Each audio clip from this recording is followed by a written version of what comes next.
know, I think we can bring in the S word at this point. Hmm. No, the S Trying to say word, the S word. skepticism. There it I is. think with the rational age came well, this sort of aspect of Christianity and maybe some other religions expresses a skepticism about the world, which we don't quite find in the same fashion, say, going way back before the Axial Age. We Right, don't seem to have the same sense of skepticism. right. So Christianity expressed a spirit of skepticism about the world, at least. Well, about all the other religions, the other, all of the infinite number of other religions are all wrong except this one is right. So it was a nearly universal. It wasn't even skepticism. They weren't skeptical. They were cynical. They're like, those things. I'm not questioning those things. I'm denying them. I'm just I'm just I'm negating them, all of them, except one. And that really set a bad example for the medieval epoch's child, which is us. Because then we're like, ooh, we know how to one up you. We'll be nihilistic about all of them. But that really burns your buns, doesn't it? Okay, well, you've gone for cynicism. I've gone for skepticism. We'll leave the debate at that level at this moment, I think. Uh, Yeah. But hey, look at all the lovely people joining us. hey, here's one Nietzsche's Madman section. Men cannot look to other men for their ultimate standards of what is good or right. Okay, that's, Nietzsche's Madman argument. The academic or the atheists, academics tossed God out of the picture, deciding he wasn't needed anymore. Yeah, Hence, they were arguing we can look to other men for our ultimate standards of what is good and right rather than a hypothetical sort of God.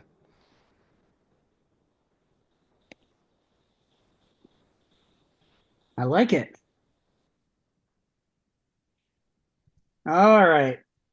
Well, not everybody's here, but let's go ahead and get started for this week. Hello, everybody. Welcome to week 134.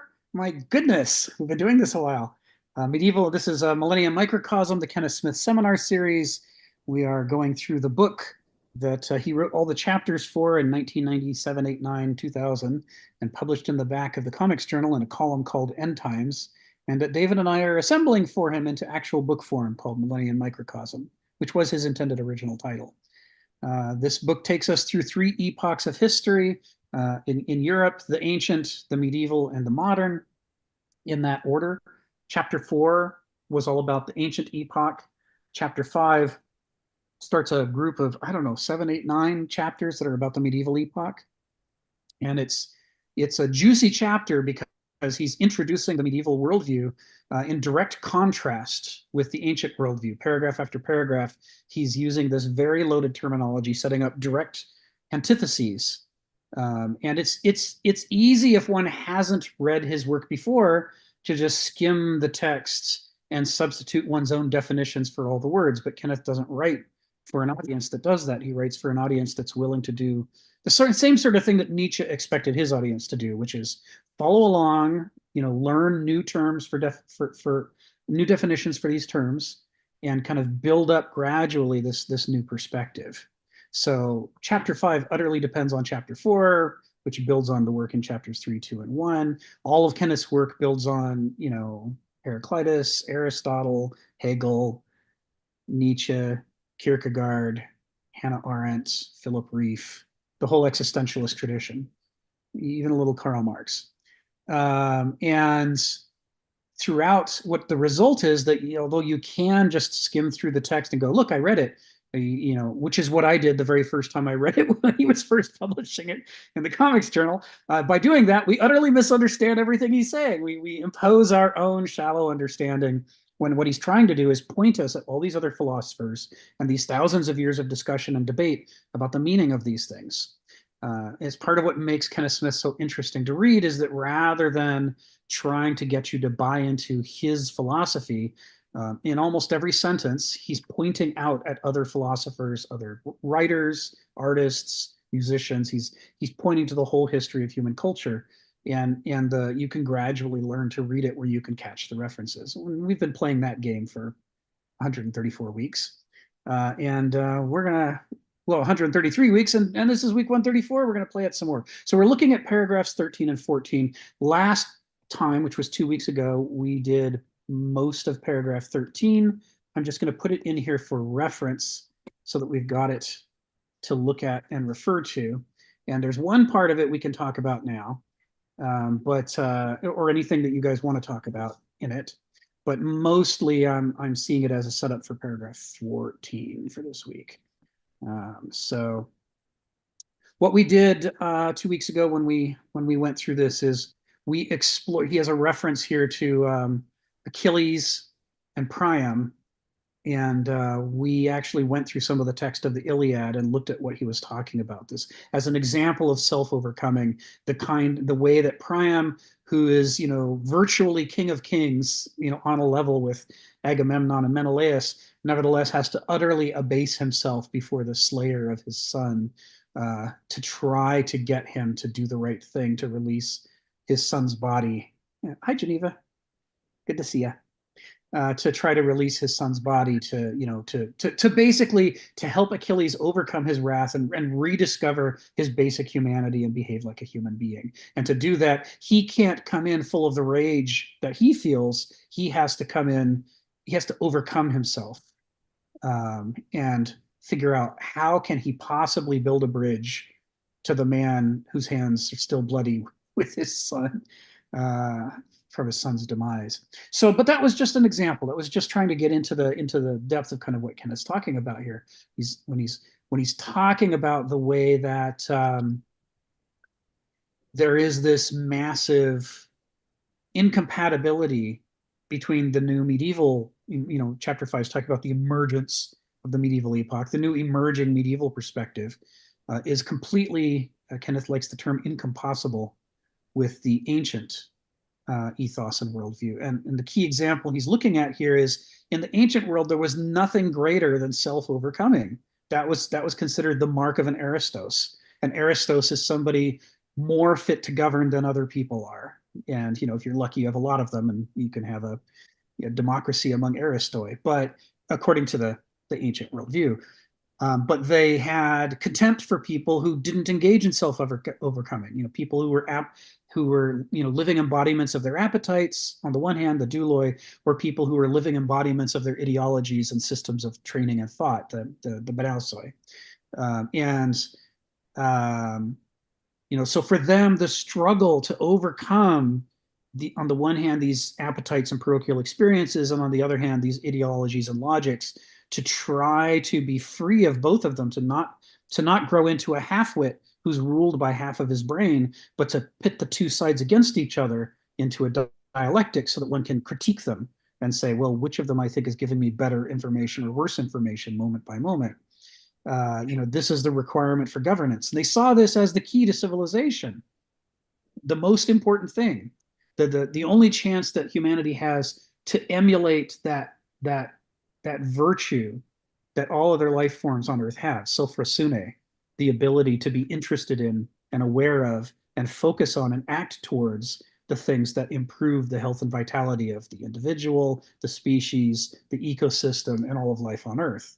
Everything else naturally weaves itself into this greater whole. Only Homo sapiens utterly lacks sophrosyne. We're full of enthusiasms, but we can be enthusiastic about any crazy thing. We're a strange animal. And so they saw this as an existential crisis. Everything depended upon, this self-overcoming, and then distinguishing between people who engage in self-overcoming and people who don't. This is, Martin Luther King Jr.'s, you want to distinguish between people not on the basis of the color of their skin, but on the content of their character. Very Aristotelian thing for Dr. King to have said.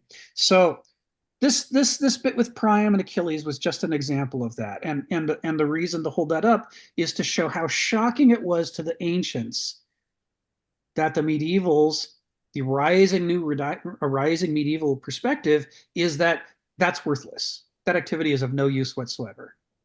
And the basis for that is to say, you claim that the rulers have gone through this process, but we look at the corrupt Roman emperors and hierarchy and we say, these are not the best of people who deserve to govern. These are the worst of people. You've created a kakistocracy. The hierarchy you've created is an inverted hierarchy. Everything is wrong. And so Christianity, the version that the medievals are bringing forward is the version that's going to be the great leveler. We're gonna rip apart that rotten hierarchy that has become the most corrupt thing in the world from their perspective. It's got to go. And it's got to go because your entire values, you have proven through experimentation, the ultimate, and this is pre-science, mind you, right? I mean, science is going to emerge in the medieval epoch, but you have basically proven through demonstration that your ethos and worldview don't work because you said you were going to produce just societies, and instead you produced the most corrupt thing, the city of man, which must go. So this is another example of where the core of the medieval value system is not just different from, but is hostile to and incompatible with the core of the ancient ethos. They can't both exist at the same time. They're just one of them wants to completely tear down the other. Phil, you got your hand up. Tell us what's on your mind. Yeah, I have a question. Like, it seems to me overcoming yourself, in a sense, in the path, you have to stand on the shoulders of others. But in the final analysis, you have to also overcome them. As the Buddha said, if you meet me on the road, you need to kill me. So where does Kenneth Smith, I say, overcoming others, but overcoming him? Where does he say that after you finish, you should burn my books because they're of no use anymore? I mean, does he say that, or does he end up being the sage at the mountaintop in any event? Does he have the humility to say that? Did he have the humility to say that? That's it. That's a question for Kenneth.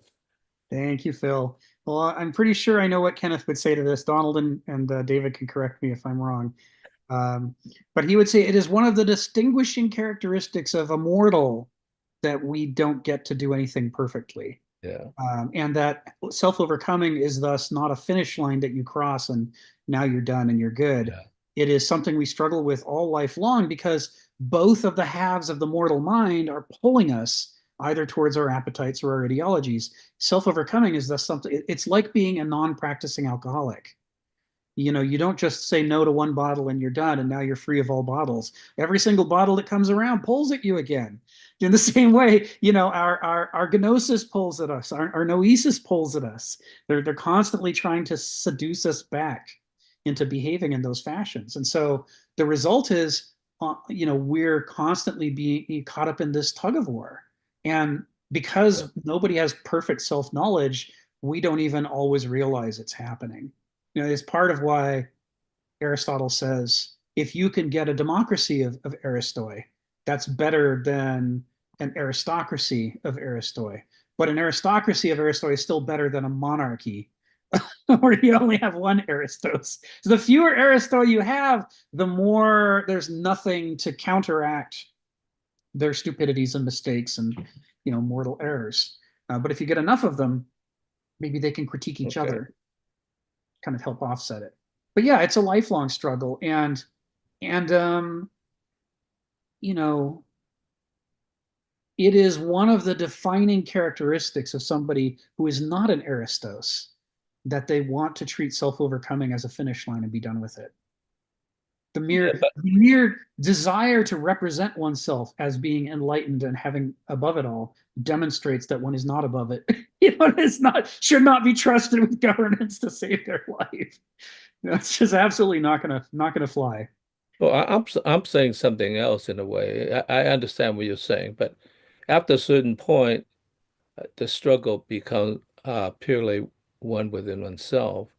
It reminds me of Bob Dylan's one of his songs. It says, "It's a mistake to get your kicks from others." Uh-huh. In other words, you have to get it within yourself. that seemed like an internal struggle. So at some point, getting kicks from others, well, what you need to do is burn the books in a way, because at some point it really becomes the most intense thing, which is the struggle against yourself. Hmm. That's a real enemy is yourself. So that's what I'm trying to say. Yeah. Yeah. Yeah. That's why Kenneth always quotes the Archimedean standpoint. He was permitted to attain the Archimedean standpoint only on the condition that he use it against himself. This is the difference between a sophist and a philosopher is that a philosopher is wielding the tools against his own delusions, his own tendency towards egotism, his own embrace of and idolization of his own worst qualities. That you're constantly in a battle against those things. That's the defining characteristic. And not that the results of that battle are going to be perfection or glory or greatness, but the ancient critique here is that at least you're trying, which is a lot more than you can say for people who worship their appetites or worship their ideologies and say, yes, these aren't demonisms of the mind, these are my gods. And my the Polyphemus, a satyr play that Kenneth likes to quote, where Polyphemus is saying, "My belly is my god. Why should I respect anything greater than my own appetite? Why shouldn't I eat a guest if I'm hungry? I mean, who's to stop me?" This is that kind of this is how the Greeks looked upon the majority of people who don't even try to overcome these things. I mean, if you put a con artist in charge of governance, you can be sure that what he's going to do is not govern. He's going to con. He's a con artist. He can't. His character is what he's going to act out. That's who he is. The thing that defines an Aristos under this ethos is the idea that they are skeptical. We use Stephen's term. It's from the axial age. They're skeptical about their own character and its flaws, and they're always on the watch for when is their character going to try to mislead them. This is that philoctos versus aphiloctos. Are you guarded against these things, or are you not even trying? Completely unguarded, no wall, no critical faculties being applied against yourself. So finally, is that within us the struggle between the human spirit and our animal spirits? Because our animal spirits are also an important part of our existence. So those two seem to be always struggling at some point. Well, and that's what's interesting about this Aristotelian critique is it says the animals don't have this problem we do. Yeah. They have sophrosune. I mean, my cats can't help being obsessed with the bugs. They see a bug and you can forget about whatever they were in the middle of doing. It's like laser focused. They go right for the bug. The average lifespan of a fly in our house is 10 seconds from the moment one of our cats sees it. And you can set your watch by that because it's like and they just go. They are incapable of being distracted by things that don't fit into their fundamental way of life that they were evolved to do. Yeah.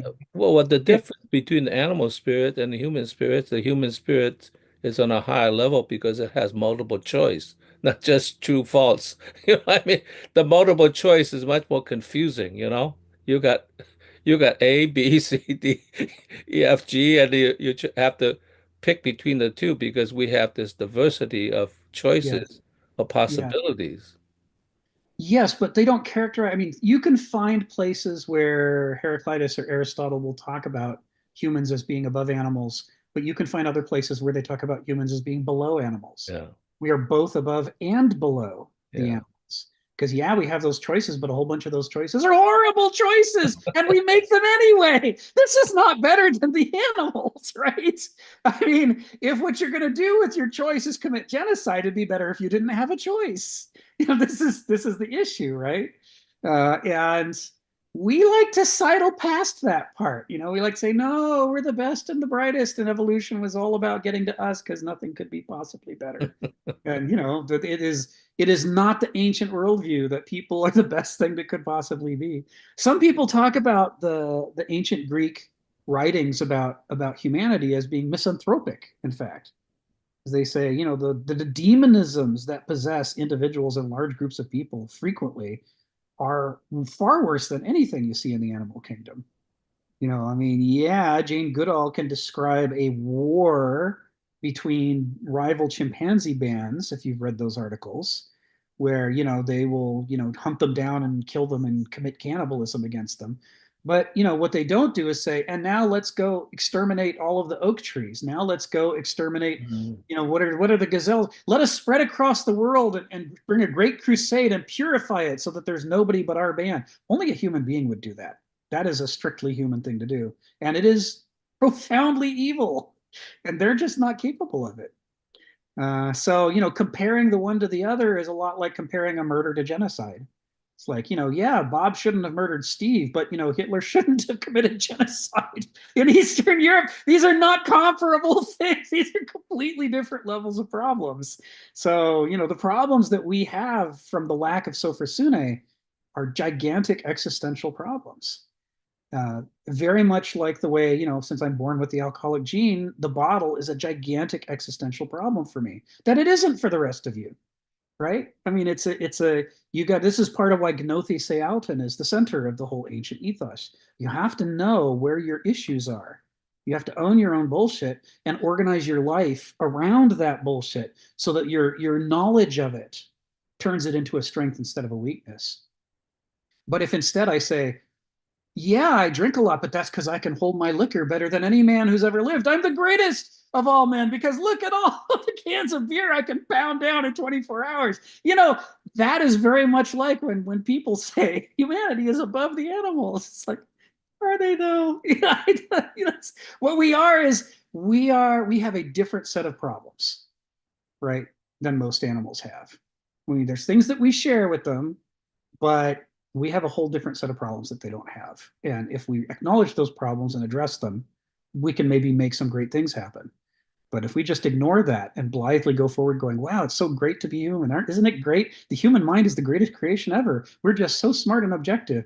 Well, then you're going to have the most advanced country in the world in the 20th century committing genocide. That's where that leads. That self-blindness leads to an overtrust of one's ego and will and plans. And next thing you know, you're carrying out ideological programs. Stephen, come off mute. Tell us what's on your mind. Oh, okay, Rick. Sepola's laws of stupidity. So he divided humanity into what was it? The intelligent, the naive, the criminal, and the stupid. And he goes on to point out, well, criminals stiff you for their own selfish motives. But the stupid will not only kill you, they'll kill themselves in the process. So this is the wonderful law of stupidity. How did it evolve in humanity? It has to be serving some rational purpose. I'd perhaps note perhaps a characteristic of stupid people, of which there's an element of stupidity in me, is that they seek attention. They seek an adult. They seek the parent.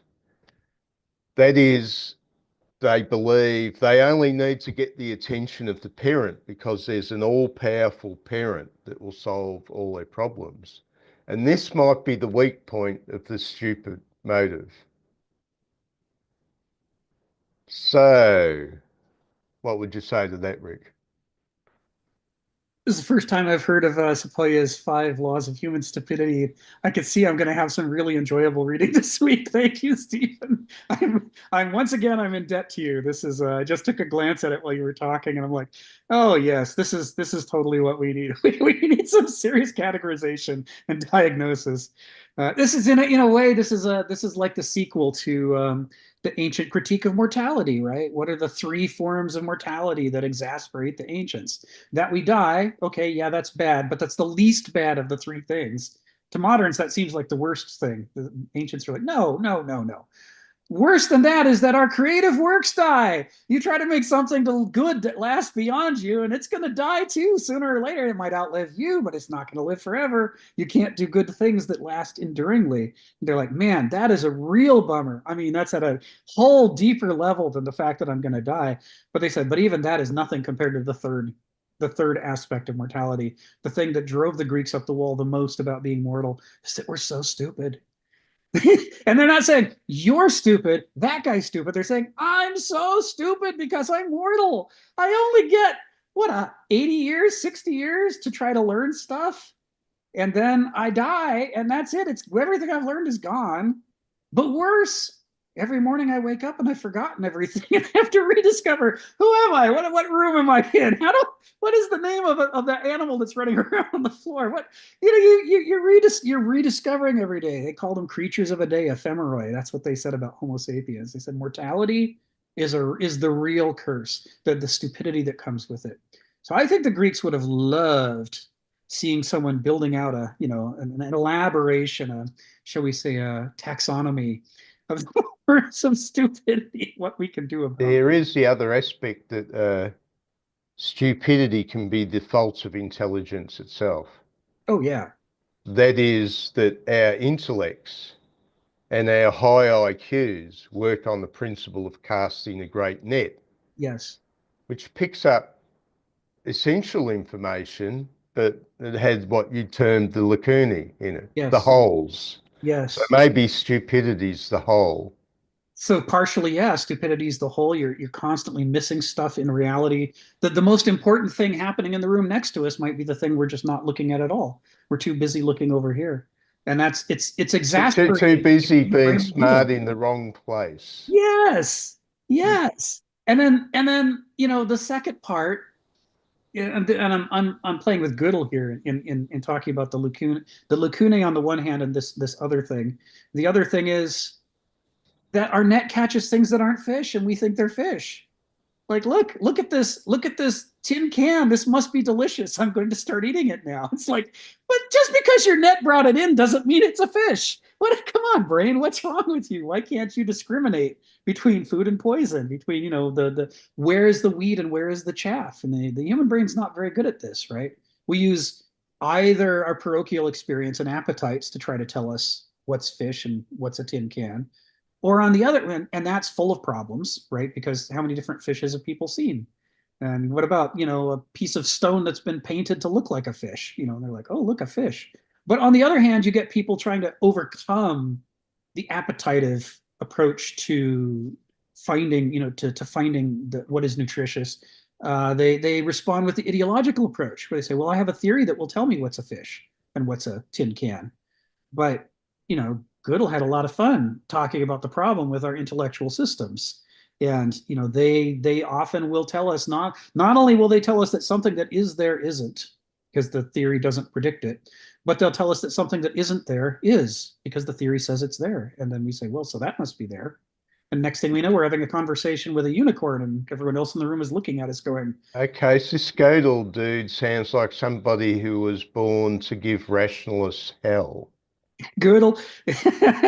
Yeah, it was part of the mid 20th century critique of logic, when they were, and Gödel, Escherbach, Donald and I are always going on about Gödel, Escherbach. That was where we first got exposed to Gödel's incompleteness theorem. But yeah, both of these are exasperating forms of human stupidity. And I guess the summation, which I've been at work, I talk about this a lot when I'm trying to teach how to do medical informatics. There are forms of stupidity that only smart people are capable of, right? There are plenty of stupid blunders that a stupid person can't do because they're not smart enough to come up with it. And God bless them that they don't make those mistakes, because in software, am I wrong, Donald? How many times in software are we debugging software and we have to fix a problem that only a smart person could have introduced? It's like, wow, that was really clever, and it has taken 2.5 months to debug. Curse you, smart person, who made this stupid mistake that's just burning through my life. So in a way, that should be almost the bumper sticker on the back of the car of Homo sapiens. Yeah, that was his warning that stupid, well, isn't in the simple sense a class thing. You know, stupid isn't just somebody who collects garbage. Right. It's your scientists as well, with, you know, the full deck of PhDs behind their name, can do stupid as well. That's right. That's right. Yeah, because the more you engage in systematized thinking, the more you become a less of an individual and more of a symptom of the system that you're organizing yourself according to. And I say that as someone who has made this blunder many, many times in my life, and then later gone back and gone, I see the way I was just chunking out this standard systematized result, when what I should have been doing is paying attention to the nuances of the situation and adapting my response, which I didn't do because I over systematized. Yeah. I mean, Homo sapiens, we got problems, man. We can do something about them, but we got problems. We have to be clear about that. Donald, come off mute and tell us what's on your mind. Well, for a while I thought Phil was suggesting that when Kenneth dies, we burn all his books like Buddha. And then I was thinking further, well, why not? If you read this stuff, there are no arguments in most of what, in fact, I don't know that I've read arguments in Kenneth. They're observations. And you read this and you either see the finger or the moon. And if you keep seeing the finger, burn the books. They're not helping.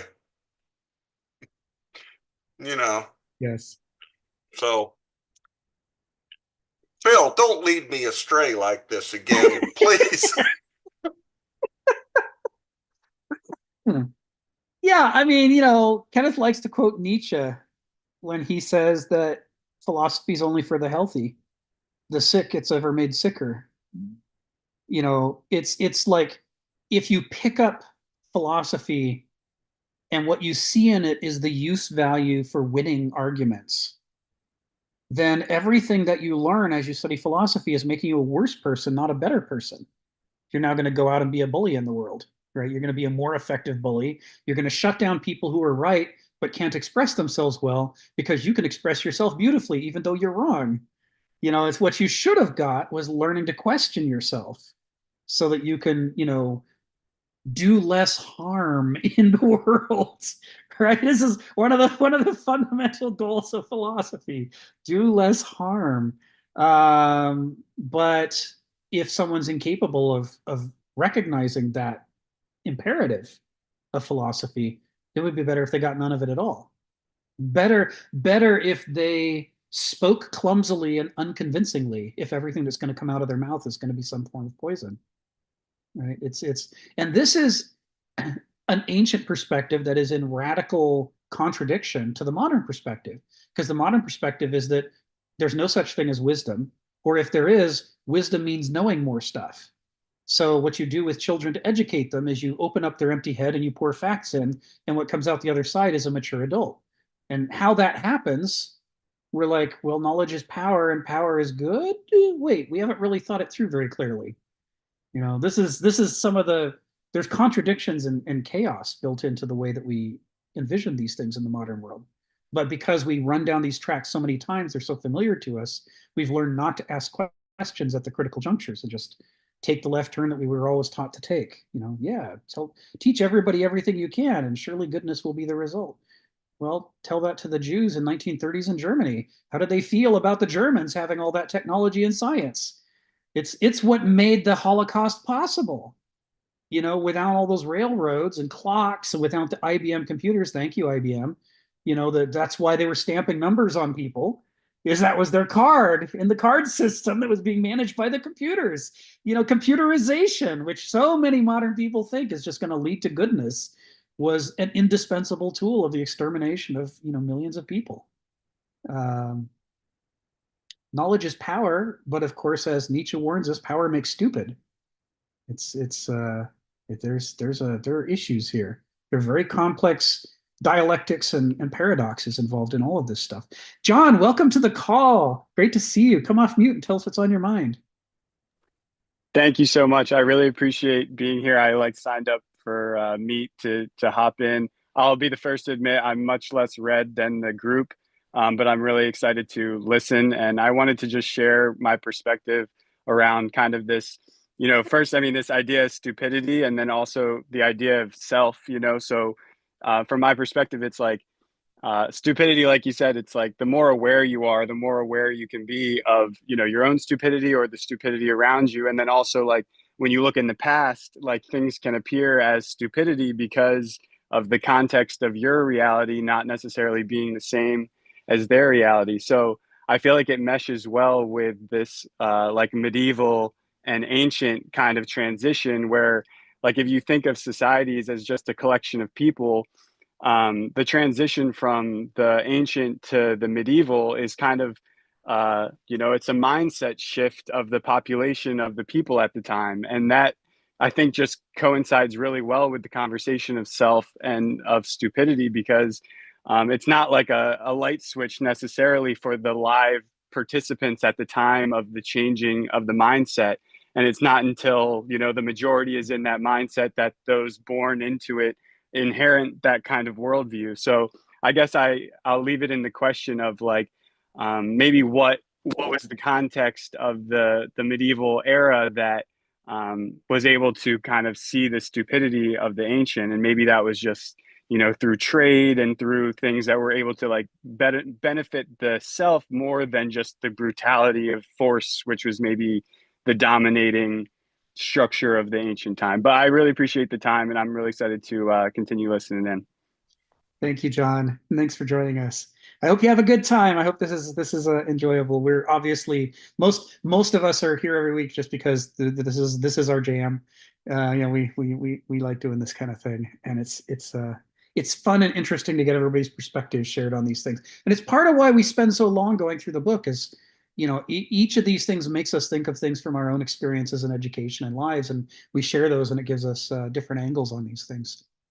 So, stupidity is a tricky thing. There's, I guess, two brief things I'll say kind of to kind of help give a little background. One of them is Kenneth likes to talk about the word idiot and its origins in idiota, the Greek. And idiota doesn't mean stupid per se, although we interpret it that way. It means one's own. And they believed that people who are always stuck within their own experience and their own lives and their own desires and their own ideologies are dangerous people, because they don't understand there's a larger world out there. There are other perspectives, and that just because something seems obvious to us doesn't mean it's true at all. You need other people, you need other perspectives. You're trying to triangulate on reality from all these different angles, and the idiot is the person who says, "Nuh-uh, I don't need any of that stuff. I see the world the way it is. I know what's important." And they're like, "Well, that's fine, but you can never govern." It's like, we're going to keep you as far as we can from the halls of government, because if we let you in there, you're not going to question yourself, which is what you need to do if you're going to govern, right? So idiot, and the definition of idiot as that, and of course the Greeks thought that this is part of where the stupidity of being immortal comes from, is because we live too short a life, we have too few experiences, and as a result we haven't had enough chance to triangulate from other angles and discover the limitations of the perspective that we started out with. We haven't learned to be critical of human perspectives. So, or to use Stephen's term, we haven't learned to be skeptical about our own single perspective. And that's the core of idiocy, is that one is far too trusting of one's existing value set. The other really helpful thing here is the ancient metaphor of the bread of Procrustes. That Theseus, as a young boy, gets to the point where he's finally strong enough to pick up the rock and get the heirlooms that his dad left underneath the rock, and he arms himself, and he takes the long road to the city of wisdom, Athens, governed by Athena.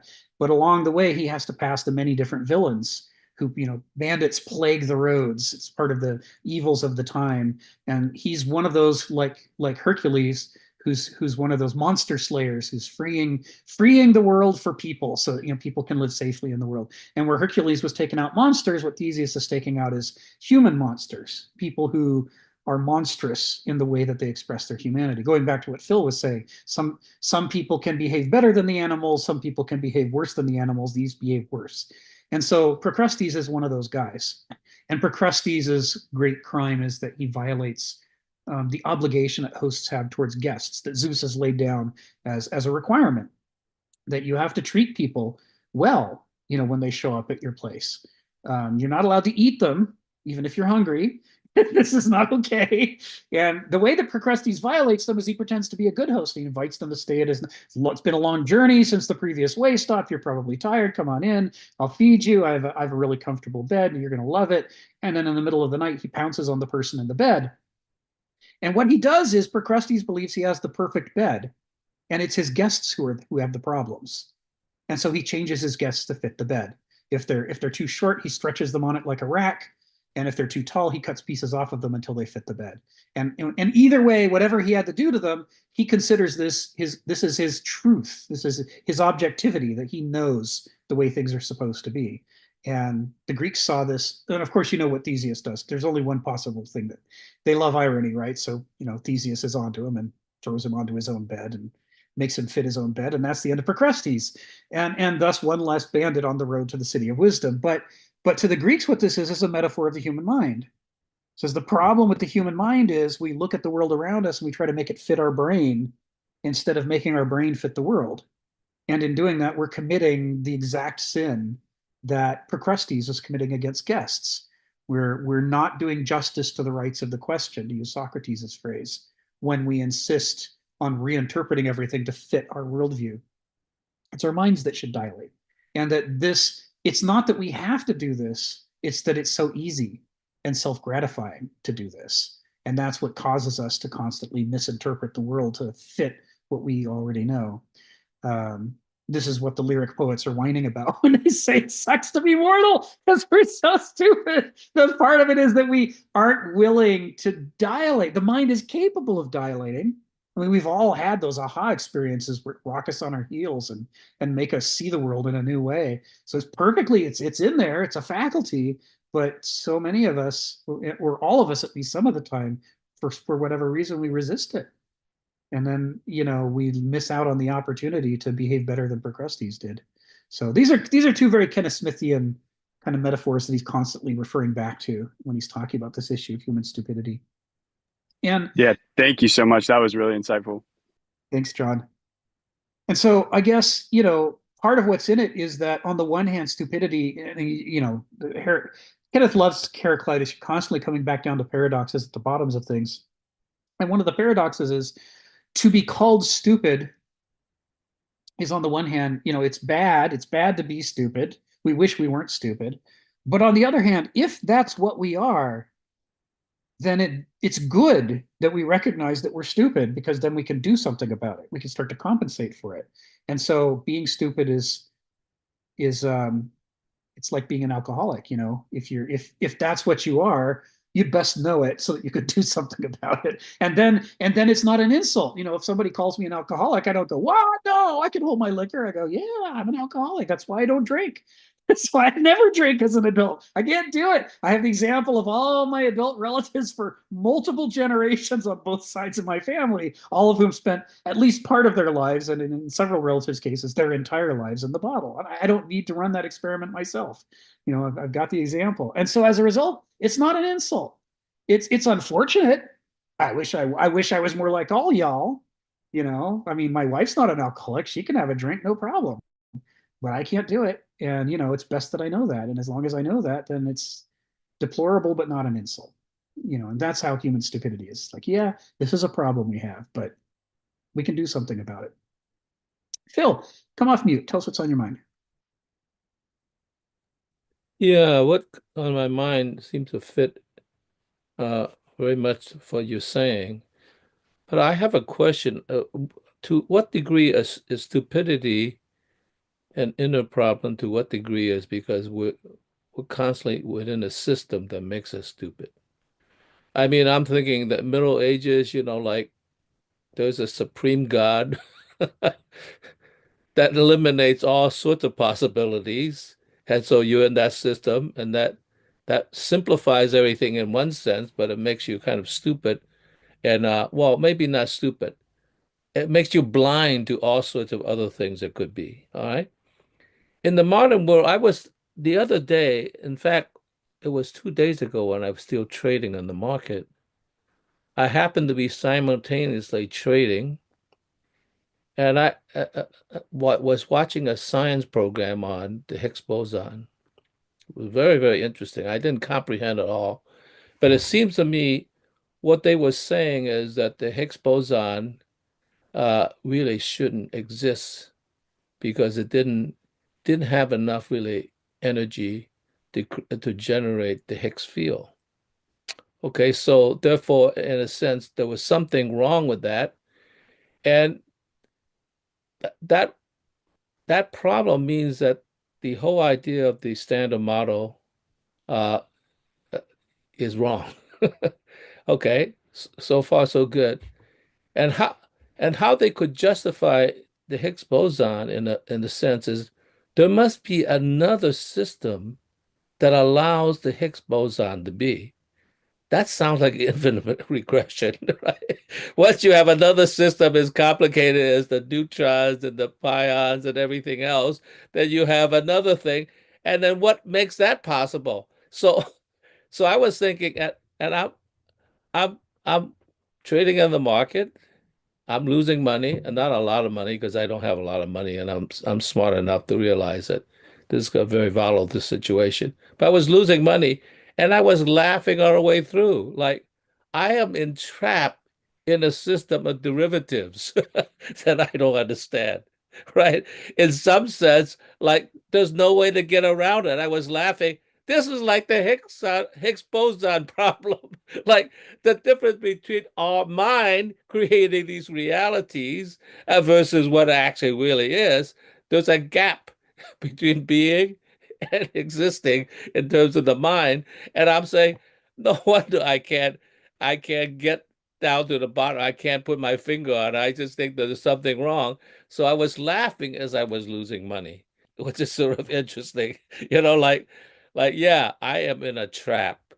And to what degree are we in a trap because the system always, the intellectual system always creates a restriction that permits you not to look beyond. And then I was thinking, that sounds like the what is it? Copernican turn. We figure out the system. We now know how the universe works, and we make the universe intelligible. It's not the universe makes us intelligible. We make it possible that it has intellect. So the Copernican turn is it really becomes man, therefore, is the measure of all things. And I had this argument with a guy who was trying to be he was in another program I was attending very shortly, and he was trying to develop a new paradigm that would be better for the economy. And I finally said, economic is not the measure of all things, right? And he's making that like that is the basis for everything, the efficient system of economics. And then I finally said, man is not the measure of all things. We need to know that, you know. And it's like I think he didn't know how to answer that question. You know, I think he said, well, we have these little national parks and all that kind of stuff. I said, yeah, but you don't know how much we eliminated the wetlands and stuff, and they can't all go to the national parks, and that's it. Like, okay, have we created a system in which maybe we intended to be good, but it really turned out that man is the measure of all things, not nature or any other things. So we have dominated everything. And so therefore, in a sense, our perspective, in some sense, is what make the world possible, not the other way around.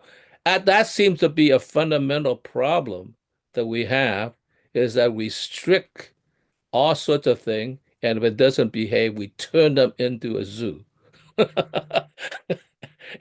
And that's it. And it's like, so it's a funny thing that, yeah, the Higgs boson and the problem, they couldn't find the particle that would support the Higgs boson, which makes it possible for the Higgs field to be possible. Okay. I thought that was, it's just funny, it's laughable, you know. That's it, Phil. Thank you, Phil. Yeah, it's always illuminating to look at the bleeding edge of science, and see when people are grappling with the inadequacies of our theories, trying to figure out what should the new theories be, how do we refine our understanding? And it's right there that you can most often catch the limitations of human intelligence. It's like working in situations of high complexity, like you're talking about, really shows up the limits of the conscious human mind. Granted, the unconscious human mind can keep track of all kinds of stuff, but the conscious human mind is stuck at that 7 plus or minus 2 count. And you look around the world and think, how many situations require more than 7 plus or minus 2 variables at a time? And the answer is, well, most of them. Most things are more complicated than a handful of facts. But you get beyond a handful of facts, and pretty soon we need writing, we need computers, we need all these prostheses to try to prop up the against the limitations of our conscious mind. And then we can just look from prosthesis to prosthesis and try to multitask by simulating having more registers in our brain than we actually have. But we all know the limitations of that, don't we? Because do you put the right list together of things you should be checking? Do you have enough time in your day to check all the things frequently enough? There's all these ways in which it fails us. It's better than not doing it, but it's got its problems.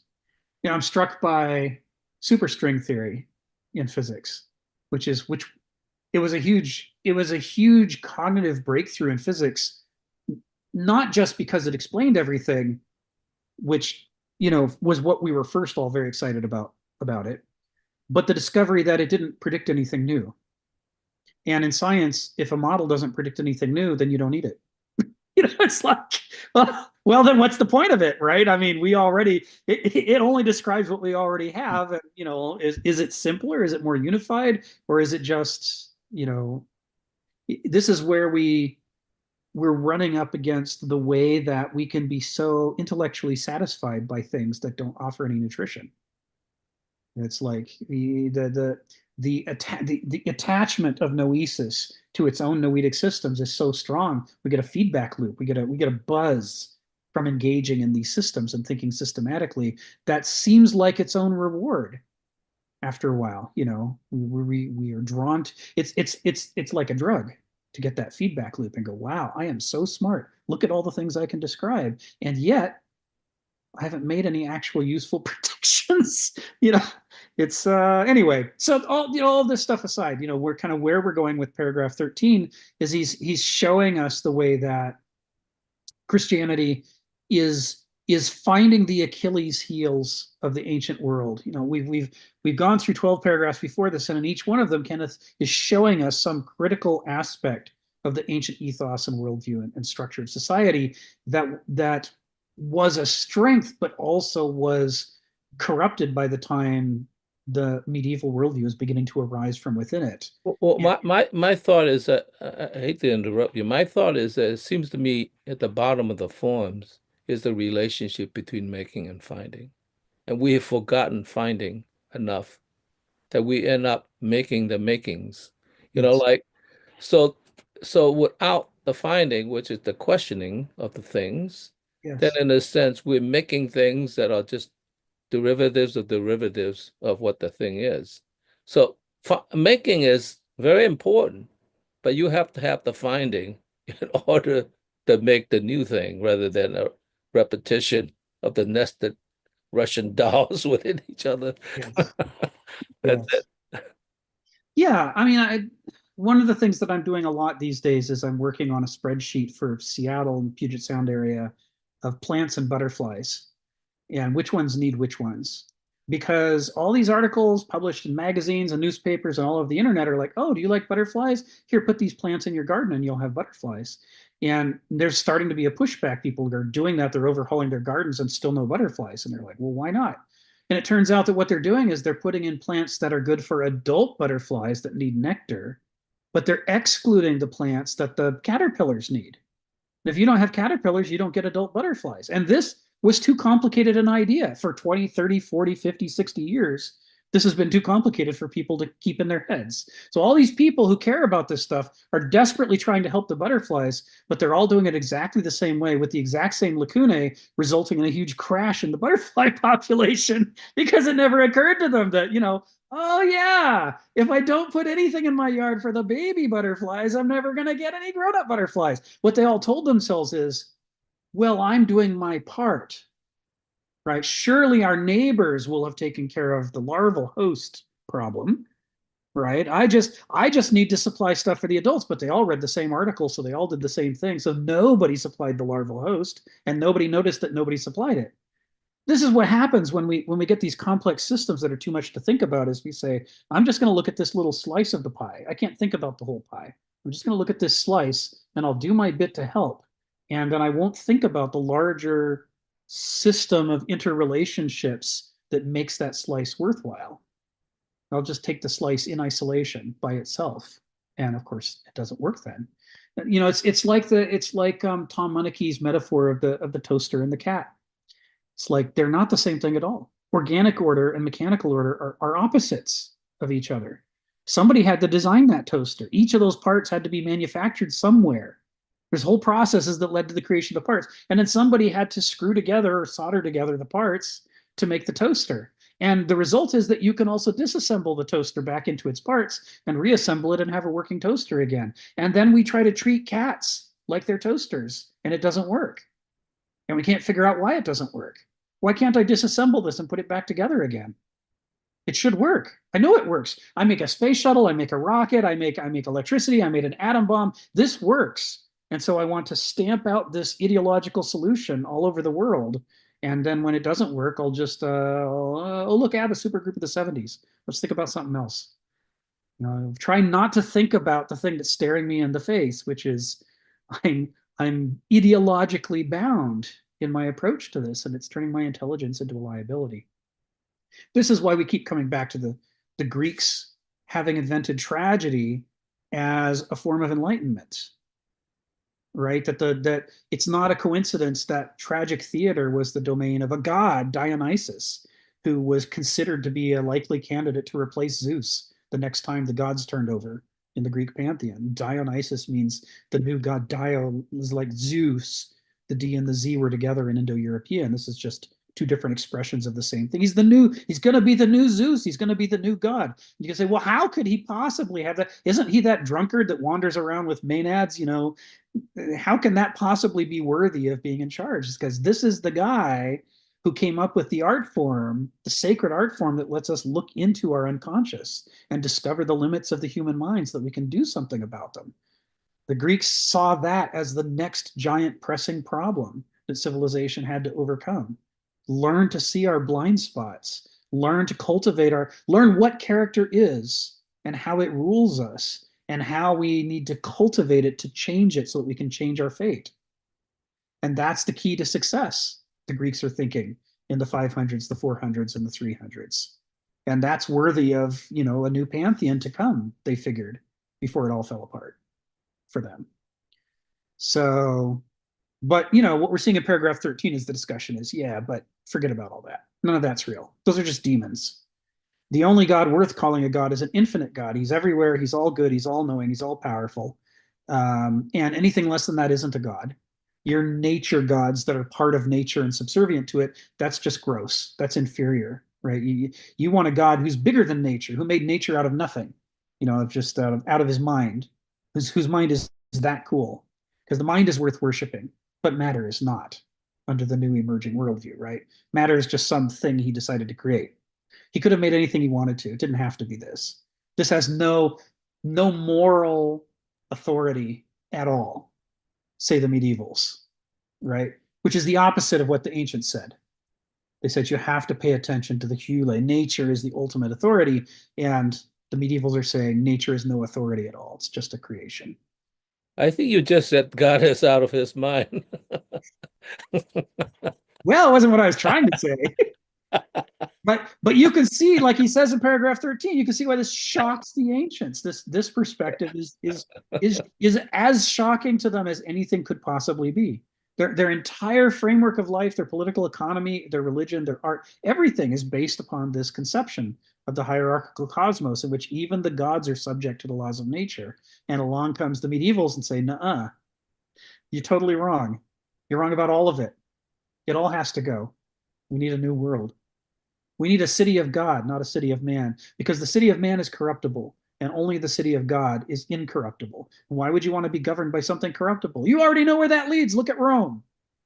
Aren't you tired of Rome? Yeah, everybody's tired of Rome at this point. It's a really good argument to people who've been suffering under centuries of the late corrupt Roman Empire. It's like, yeah, we have got to get out of this. And it's why the medieval epoch is so transcendentalist, where the ancient world was so immanentalist, right? Based on the laws of nature and the meaning arising from within it. The ancients are, no, we got to get out of this. We need to escape it. And Stephen says in the comments, it leads to the dictatorship of the spirit. But we'll get there, right? Not in chapter 5, because in chapter 5, we're talking about the revolutionary impulse. What could they be offering that was so powerful that it could overthrow an entire epoch that had lasted for over 1,000 years? Well, they're offering escape from the trap. Now, by the late Roman Empire, astrology is everywhere. The concept of character has become fatalistic. You're born with a good character, eudaimon, or you're born with a bad character, dysdaimon. This is not the way that character was meant in Heraclitus' time. But by the late Roman Empire, they're all just, well, just throw the lots, figure out if you're lucky or unlucky, and if you're unlucky, oh, well, sucks to be you. This is kind of where they're at, right? I guess your life is, you're going to be a slave. Your life is going to suck. Oh, well.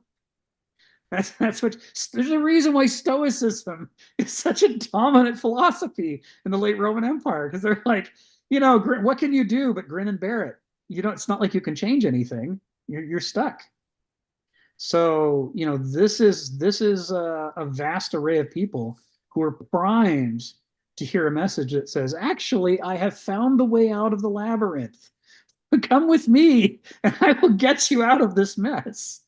You know, Jesus will free you of the daimons. You will no longer be subject to a dysdaimon. He will drive out the daimons into the swine and they will flee off into the ocean and drown. And then Jesus will be your daimon. And Jesus is God and his daimon is pure and perfect. And so you'll have a pure and perfect daimon.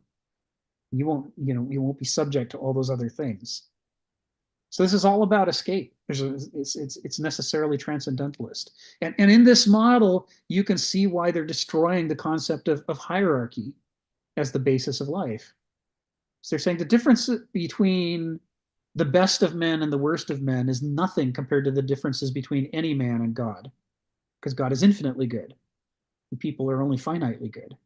God is infinitely knowledgeable. People are only finitely knowledgeable. So you can forget about all those hierarchies that, you know, have been obsessing you for the last 1,500 years. They're meaningless. They're pointless. Who cares? They look like a flatland by comparison with the hierarchy between God and man. So, yeah, right. So paragraph 13. This is where we got to last time. We're an hour in this time, but it's been 2 weeks, so I thought it was worth going back through it. So this is what we got through last time. So I think this sets us up to go into paragraph 14, which I'm going to start dropping into the chat, and we can start talking about this week. So there's sentences 1 through 3. Here are sentences 4 through 8. And finally, here are sentences 9 through 11. Of course, all this stuff is on the website David put together when he scanned all of the articles and put them online. Here's the link again for anybody who missed it to the website. You can always read at your leisure. You can always go back and read the earlier chapters to fill back in. And as Donald and David and I will remind you, when you go back and reread the earlier stuff after having read the later stuff, it is a completely different reading. Now that you have read the later things, you realize all the things you missed the first time through. That's certainly been my experience every time I've gone through it. It's because he writes like a poet. It's because he writes densely.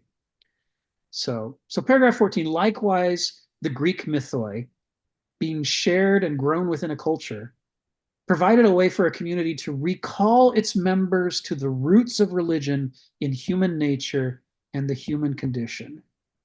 That's He's saying the purpose of myths isn't to get famous. It's not to entertain people. It's not to make money. It's none of the reasons why people tell stories now. Mythoi are different. The purpose of the ancient mythoi was, and this goes back, I think, to something that Phil said. It's a cultural thing. They're trying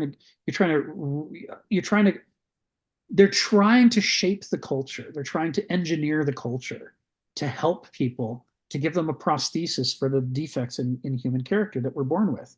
It's like if we can be the best of animals or the worst of animals, then it behooves us to try to put our thumb on the scale and help us develop into the best of animals and not the other way around. Because the worst that human beings can produce is too awful. That's what history teaches us. The worst that people can be is too awful to be born. We should do what we can to avoid never again, right? We should try to avoid another Holocaust. We should try to not let those things happen. And so the Greeks thought you have to really focus on engineering human culture. And so the purpose of the mythoi was to get people to look back, like with Procrustes, look back at these fundamental insights that led to the culture being developed the way that it was. Why do we do tragedy on the stage? What is the purpose of that? Why do we tell the story of Procrustes? Why the rage of Achilles and Priam sneaking in the night to beg for his son's body? Why do we tell these stories? He says, to get back to the roots of religion and human nature and the human condition.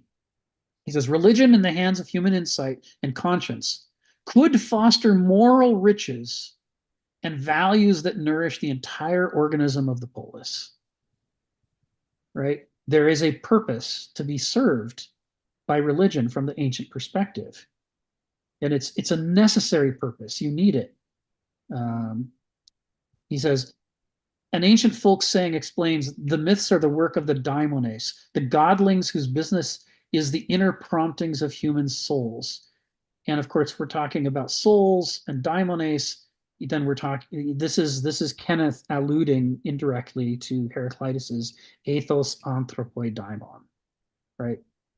Human character is like a god over a human being, just like Poseidon is the god of the sea, Zeus is the god of the thunderbolts. In the same way, each of us, our character acts like a god over us, has the authority over us. Our character controls what we notice. It controls what we care about. It nudges us this way and that. We have to pay attention. And of course, the purpose of gods in the ancient world is not to worship them. It's to pay attention to the warnings that they're giving us. It's to attend to the parts of life and nature that they're trying to make us aware of, make us conscious of. So the purpose of the daimon, that is our character, is that we learn enough about ourselves to compensate for our defects and to work with our strengths and do something about them. So this is the myths are the work of the daimones, the godlings. So he's saying, in other words, there's a powerful relationship between the Greek myths and human character. The myth isn't just a story. It has to be a story that illuminates human character. Yeah, that's its purpose. Like the art of tragedy, its purpose is to make the invisible visible. To take that hidden harmony that Heraclitus says nature is ruled by, the inner nature of a human being, that hidden part, to make it visible to us. So we have an opportunity to do something about it, to learn about it, to compensate for it. And ultimately, the goal is to cultivate our own character, to engage in anthropoculture, right? So that we transform our future possibilities by transforming our character. Because the conscious mind can't keep up. The character is the unconscious part of us. And it's shaping what we notice and don't notice. And if we don't notice something, then that doesn't do our conscious mind any good to try to think about it, because we never noticed it. We're dependent upon this function, this as Phil used the fishing net of our awareness of when we look around the room, what stands out to us. That's our unconscious picking for us. That's our character selecting for us what's interesting, what's noteworthy. And it's why the character of a cheetah is so different from the character of a salmon. The salmon can smell the streams of its birth flowing out into the ocean. It always knows where home is. That's why it can pass years out in the ocean and then one day say the time has come and turn around and cross the ocean and find the very stream and swim all the way up it to the same place it was born, to spawn and lay its eggs, because that's its character. That's what it notices. Its unconscious prompts it to focus on that part of the world and to ignore all kinds of other things that are happening around it, but that aren't relevant to the way of life that the salmon needs to live in order to be a salmon. Just like you can't get the cheetah to pay attention to the smell of streams to save its life, right? This is not the cheetah's life, but you also can't get it to stop looking at that pretty, pretty gazelle. Oh my God, it's so pretty. I just need to catch it. I want to be with it. I want to groom it. Come here, little gazelle. It's like it can't stop obsessing. And that's good for the cheetah life, because if it could stop obsessing, it might go extinct. It needs to obsess about the things that are important to its life. So what is it that human beings should be obsessing about in order to live a healthy life? Well, this is where we have the problem. We don't have sophrosune. There are different things that different kinds of people ought to pay attention to, and it's culture that's supposed to help us learn what those things are that we should be enthusiastic about. In theos, possessed by the god, right? The daimon of our character possesses us. Our enthusiasms for the things that attract us possess us, like Aphrodite possesses us when we're attracted to a pretty, pretty person. This is the same way that our character operates within us when it makes us care about collectible trading card games or old episodes of Star Trek, or spreadsheets full of butterflies and plants. Whatever the thing is that's got us, that's coming out of our character. And the myths are trying to help us to understand that role that character has in us, to show example after example of people doing things that to us are obviously crazy things to do, but it's not obvious to the person doing it because their character makes them think it's normal, in fact, inevitable, necessary. And if we can see them blind to themselves, ruled by their character with enough examples, then the mythographers who are creating these myths are hoping that we'll catch a clue and go, oh, I must be doing the same thing, but about something that seems normal to me that other people could tell is crazy. I wonder what those things are. Maybe I should take a look. Right? The whole goal, right, of this is to try to get us to raise our consciousness to that reevaluation, the overcoming of self that's only possible when we become aware of the source of these impulses within us. So Phil, what's on your mind? Yeah, I have a question about the diamonds. It seems to me the way you talk about it, all of them are positives. It's a matter of how they relate to each other. Because you don't want to say, oh, that's a bad diamond, I'm going to get rid of it altogether. Let's say, in your case, let's say drinking or whatever. I think it's a matter of seeing the relationship proportionally to each other and creating a harmony of relationship rather than the elimination of the negatives, so you only have the positive left. Because I think all of the diamonds must have a relationship with the positive and negatives, and so therefore it's a matter of balance. That's why I think like it really is kind of like harmony, like a symphony, right? The whole point is like a symphony. It's like, well, we don't really need the flutes. Let's just get rid of the flutes. You know, get rid of the cello. I mean, well, I guess what you're left with is a quartet, which is not a symphony, but it has its harmony. So I think the fact that you're not going to actually eliminate anything, but just sort of like create a relationship between them in certain circumstances, is that a more difficult thing to do rather than just like negating? Because by not negating, that thing is always there. It could always re-blossom again and do the wrong proportion. Like, you didn't get rid of the flute, but now the flute players are just playing too loud and they're playing out of tune and whatever. It's like, you're a conductor. You said, no, no, no, no, no, no. So how does that work? It just seems to me you need some way of managing that relationship. Yes. It's not like you go to a symphony orchestra and say, okay, every instrument for yourself. Like Right. so how does that work? I mean, I'm interested to see how that harmony works in relationship to proportionality and relationship to each other. That's it. Thanks, Phil. Yeah, I mean, Heraclitus on this is pretty clear. You know, he talks about the way that, and you know, another piece of background for John is that the Greeks don't see the universe as a place full of stuff the way we do. We think the universe is a location and there's things in it.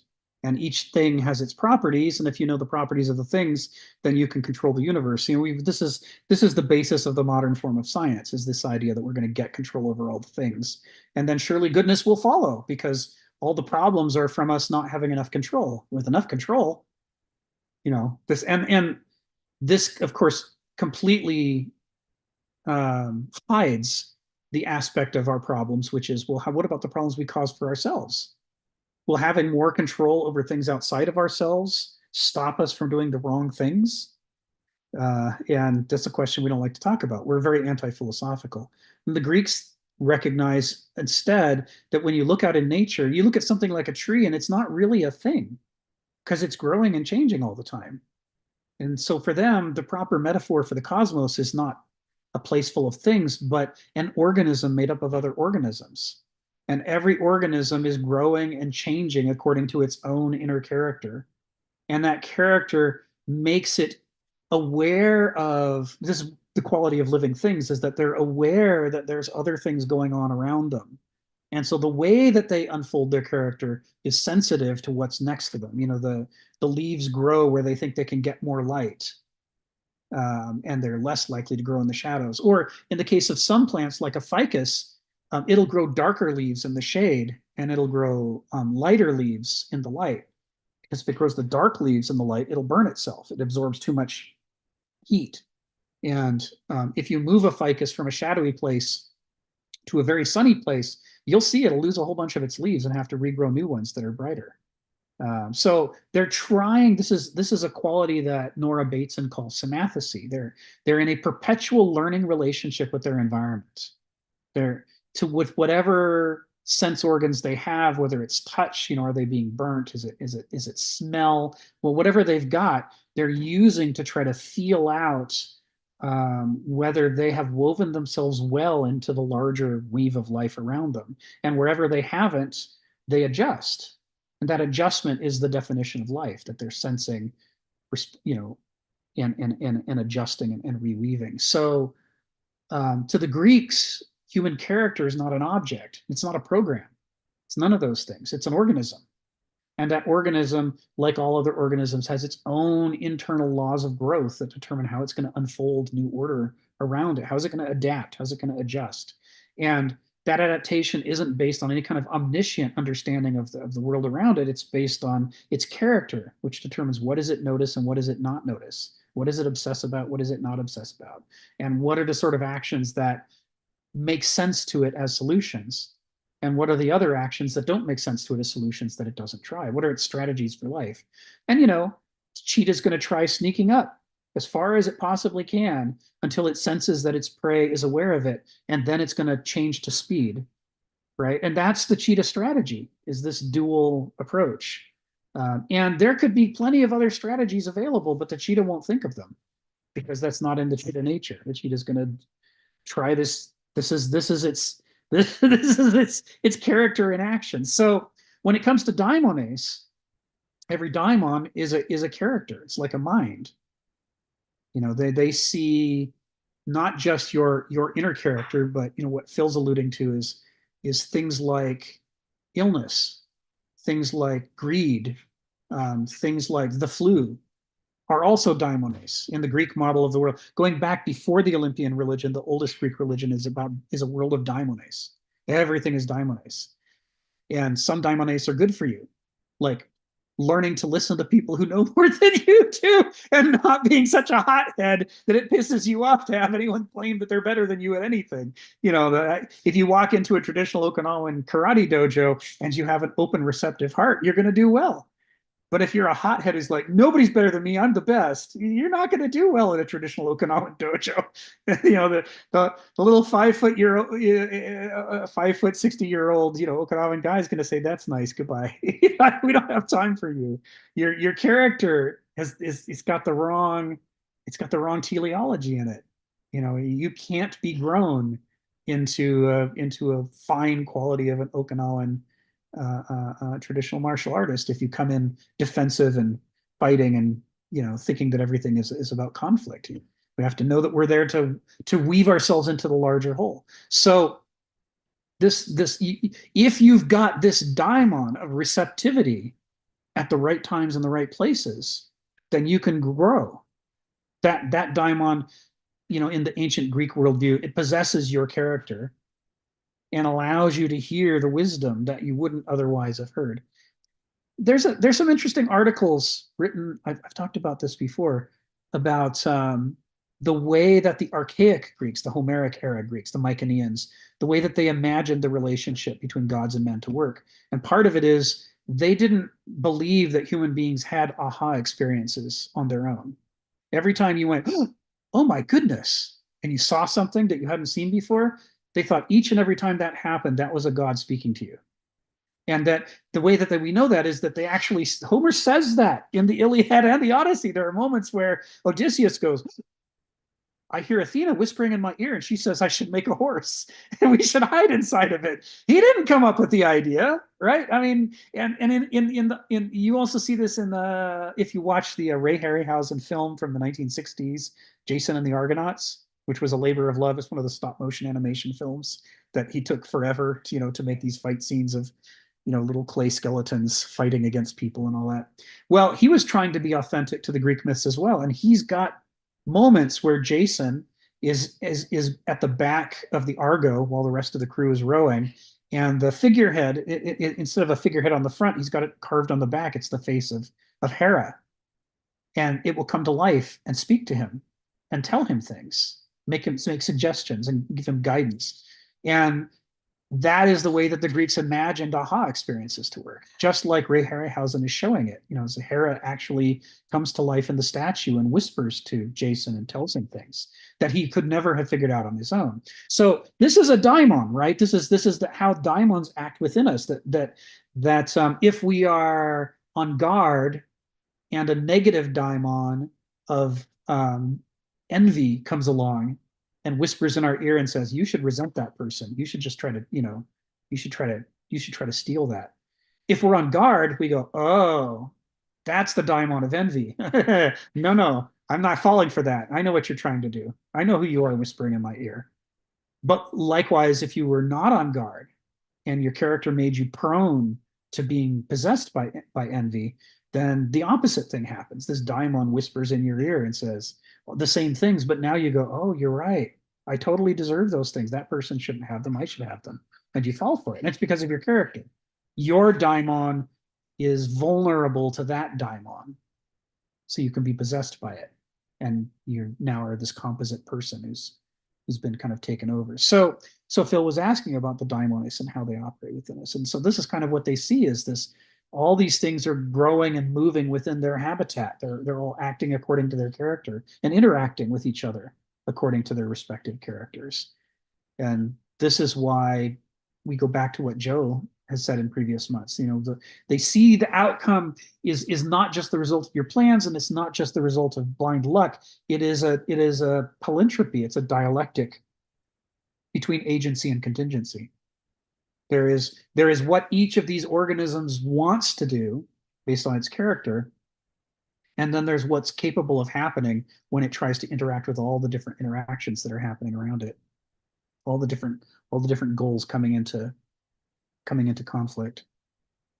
You seem to be suggesting that this is much more of a regionalism rather than a universalism, because different environments create different things, right? Yeah. So that explains regionalism a little bit better than like a universality where everybody is the same all over. Okay. Yeah. I mean, to use Joe's terminology, contingency, the specifics of the situation are at least half the picture. Mm-hmm. Now, likewise, you could be sitting in a place that has enormous opportunity, but your character doesn't make it visible to you. You just walk right by it blindly. It's like, wow, you could have been rich right there at that moment. You should have stopped and helped that skanky looking old woman who's trying to cross the stream, is actually a wealthy heiress who's having a bad day. And if you helped her, she'd make you her heir, and now you're going to inherit millions of dollars. But no, you looked over and saw a skank and walked past because you're selfish and greedy. and thus you're poor. You know, they're like these moments happen and you either notice them or you don't notice them. But that's not based on your conscious mind. It's based on your character at that moment. Have you cultivated the character that will allow you to be aware of the parts of your environment that you should be noticing, to be alive to the situation? Very contingent. You're right, Phil. Very contingent on the situation. Yeah. And I say, of course, for the gods, that's no problem. They can look around and see things the way they are. It's only mortals that have the problem that we look around and only see little fragments and aspects of what's happening. And based on that fragmentary impression, we misinterpret what things mean and what we should do. Stephen, come off mute and tell us what's on your mind. Okay, I'm wondering about that line there. Greek polytheism is intensely moral. Well, not according to the church. The interesting accusation I think the church made against the ancients was that they weren't moral, because only Christians can be moral. But they did admit they were wise. So they had some good ideas, but they just, as far as the Christians are concerned, they just weren't moral. As the word moral's got some problems with it. We can use the term moral and immoral to mean like good and evil. For example, your society has a set of morals, and if you don't follow them, you're immoral. But on the other hand, if you look at the way the Bible's treating the question of morality, it talks about good and evil. So a moral being is a being that can be evil as well. An amoral being cannot be good and cannot be evil. So, for example, if you're Adolf Hitler and you choose to do evil, that is still a moral being as far as that particular definition goes. So, yeah, there's sort of a Greek polytheism is intensely moral. Of course, here we're cutting into some more sort of bit of complexity after that. Concentrated upon soulcraft or self-cultivation. At the same time, it conceives humans to be radically self-governing, autonomous, for better or worse. Thank you. Thank you, Stephen. Yeah, I mean, this takes us right to the core issue that this book is all about. You know, that none of the loaded terms, the most important terms in our language, none of them have absolute definitions. It's relative to an epoch. So what we see in this turnover from the ancient to the medieval epoch is a Nietzschean revaluation of all values, where every important word now means something radically different than what it did in the old epoch. In fact, usually some kind of opposite of what it meant in the old epoch. So what used to be considered moral, the medievals now consider immoral. And what the medievals consider moral, the ancients would have considered immoral. Now, throwing yourself upon the mercy of God is not autonomy, right? That's not how the ancients worship. The ancients don't worship by throwing themselves at the feet of the idols and saying, please, please, please. Certainly Douloi in any era might do that, or Banausoi if they were, structured systematically to do that. But the core of the religion is based on what Nietzsche calls an avuncular relationship with the gods rather than a paternalistic one. As he says, no Greek god ever told a Greek thou shalt. The Greek gods don't give commandments. They don't want you to flatter them. They don't want you to, ask like Santa Claus. They don't want a wish list of the things that you want. They don't exist for any of those reasons. Okay, but hopefully that's not the stupid uncle. Right? I mean, well, I kind of thought Aries was a stupid uncle. I was sort of unfortunate about that. So they saw the purpose of the. I mean, we've said this before, but we've got John on, so I'm gonna repeat it. And it's also useful to go back to this. They saw the purpose of the deities as calling the human attention to aspects of nature that we would do very well to pay attention to. It's like if you're the mice in the grass and the elephants are dancing, you can't afford to pretend there's no elephants. You have to pay attention to the elephants, or you're going to get squashed flat. You have to, if you want to be a Greek trader on a trireme plying your trade across the Mediterranean, you really have to know about the sea. I mean, you have to recognize it can kick your ass. You have to know. You have to pay attention to the weather. You have to pay attention to the water conditions. You have to pay attention to the season. And if you decide that you're above those things, you'll be at the bottom of the Mediterranean sooner or later. So the purpose of the Greek deities is to caution us and to draw our attention to the things that we must notice. And that's interesting because it's kind of moral, but it's kind of not moral. It's kind of just existential. And the moral dimension comes in when we're talking about character and self-cultivation and culture and their relationship to each other. This is where the Greeks get really moral. Like whether you're going to be a good person or a bad person is going to have to do with your character. And your character is some combination of the things that you were born to, sure, but also the people who tried to cultivate you, your parents, your neighbors, any examples, people who are important in your life, who try to teach you right from wrong, who try to teach you to take responsibility for yourself. All of this stuff is moral education from the Greek perspective, because it's teaching you to be it's teaching you to own your own bullshit. It's teaching you to take responsibility for the burden of your character, the freight of your character, and the impact it has upon how you act out on other people. And say, well, you can't just say, well, he made me angry. That came out of your character. What did you think? He's responsible for your character? You're responsible for your character. I mean, he can say inflammatory things, but what happens next? That's not just, you're not some robot and I push the button and I get a result. Your character should dilate enough that you're more than just an effect of a symptom. You should be capable of making choices when somebody tries to inflame you. And if you're not, that's a failure. It's a moral failure. It's a failure of character. You may have the body of an adult, but you're not an adult at a character level. You're still like an infant, waving its fists. Just you're not conscious enough of yourself and your possibilities. It's a moral issue to them. And it's interesting because, Nietzsche will also write articles about how immoral the Greeks are. It's like, the parts where they talk about relishing the savagery of war, relishing the loot and plunder, of a city, relishing raping the women in the city that you've conquered. And they're like, yeah, this is why Nietzsche says they're vitalists, right? They want to feel alive. The Greeks wanted to feel alive.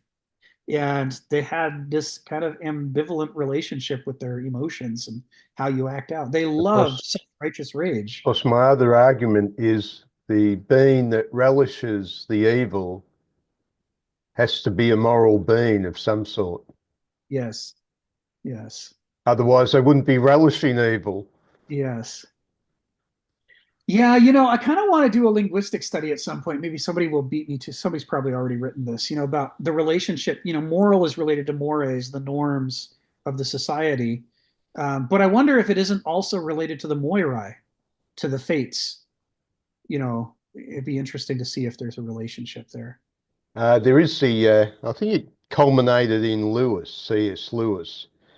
They said there's a motive that people want a good world or a good society, and they tend to use the word moral in exchange for good, but they seem to desire to take away the possibility of evil.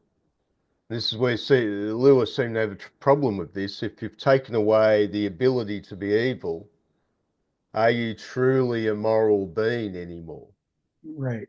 If you're, I don't think he started the term, but they use the term moral automation. You're simply a moral robot. You're simply doing the goods. Yes. In a mechanical way. Yes. Thank you. Yeah, it's interesting. We've got our cats in cat school, and we're trying to teach them tricks. And among the tricks we're trying to teach them is things that'll help us to clip their nails, brush their teeth, and to wait for their turn to eat dinner and not always necessarily go for the spoon as I try to lift it to my mouth, because their native natural, they were feral farm kittens originally, and their native natural thing is, oh my God, what if I don't get to eat ever again? What if this is my last chance to put a bite of food in my mouth? There's a panic around being around food, and we're trying to train that out of them and teach them that it's They don't have to respond that way, but getting them to think about their natural response, which they feel is good, as though maybe it's a problem and they should, withhold and wait and be patient. This is a kind of, basic level self-awareness, self-critiquing. It's about the level a cat can handle, right? Of what if the thing that I normally do isn't necessarily the right thing to do? And you can see it's a struggle for them. They're learning. They're so much better than they were a year ago.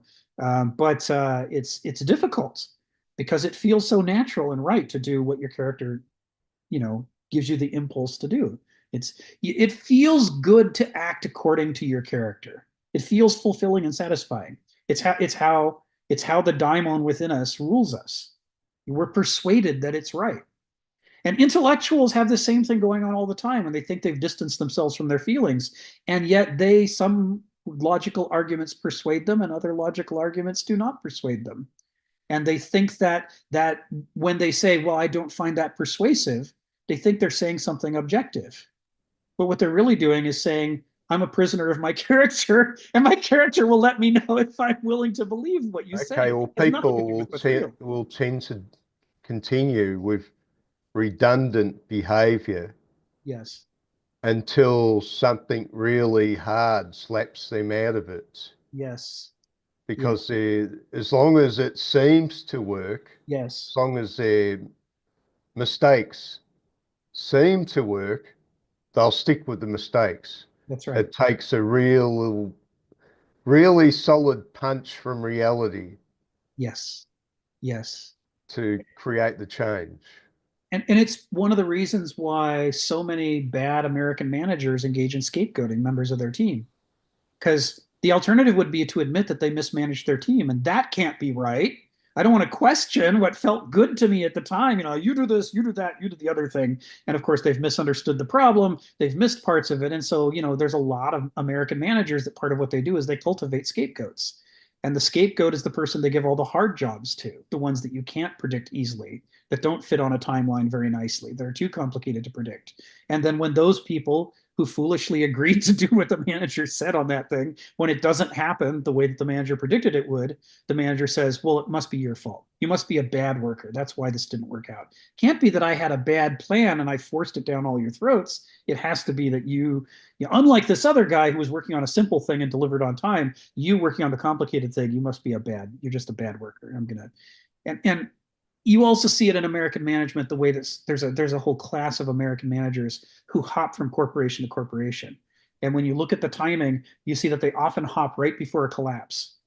The writing's on the wall. Everything that they've done has caused catastrophe for the company, but it hasn't come due yet.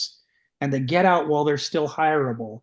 And then behind them, the company collapses into a shambles, but they're not there to take responsibility. So some poor sod, back at the original company is going to get scapegoated for the outcome, even though it was this manager who's now hopped to an even higher paying job in a new corporation that he's also going to dismantle and disassemble. Now, this is a way that people hide from the consequences of their actions and avoid having to directly confront the mismatch between their understanding and character on the one hand and the real world that they're, in theory, trying to navigate on the other. Okay, this is biblical. This goes back to Genesis, the blame game. Yes. So Adam says it's Eve's fault, and Eve says it's the snake's fault.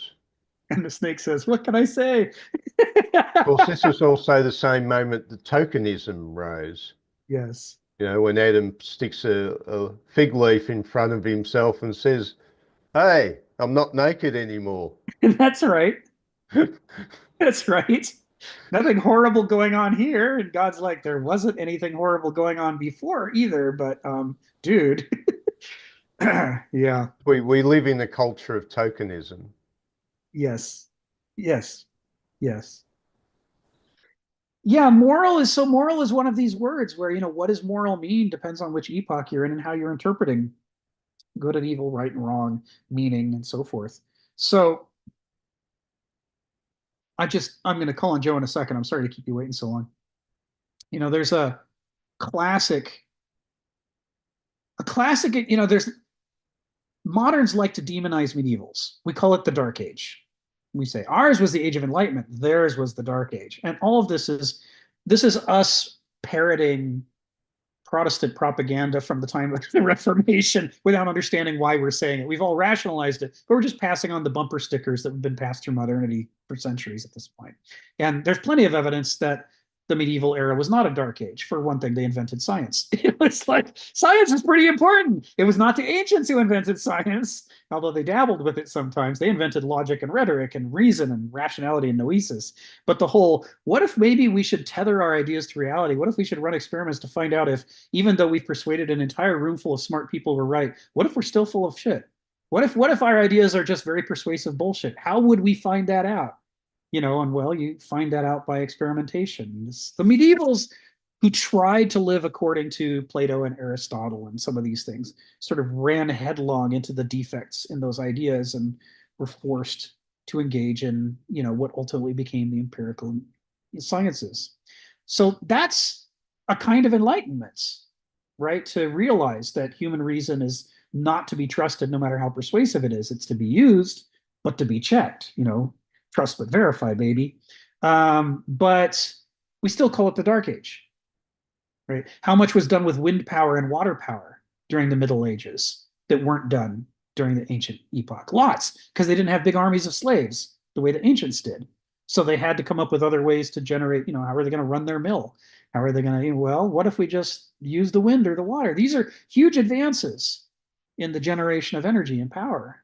They made possible all kinds of wonderful things, but we still call it the Dark Age, kind of unthinkingly. So anyway, we morally, the medieval epoch considered itself a moral epoch, for sure. And its critiques of the ancient world, some of its critiques are just right on the money. I mean, late Roman Empire was rotten to the core. It had to go. It was a mess. And it had been a mess. And at that point, everybody knew it was a mess. But the medievals came up with a coherent, logical, rational, systematic account of what kind of mess it was and why it was a mess. Whether they're right or wrong, they really hammered home the corruption of ancient Rome and characterized it. That's moral. You shouldn't rape people just because you can. You shouldn't murder people just because you can. You shouldn't conquer just because you can. You shouldn't keep slaves just because you can. They had all these critiques, right? That most of us today would say they're still sound critiques of the ancient Roman Empire. But their solutions, which they also considered moral, many of us would consider among the most immoral things of all time, because their solution was religious genocide. We will exterminate all of their religions.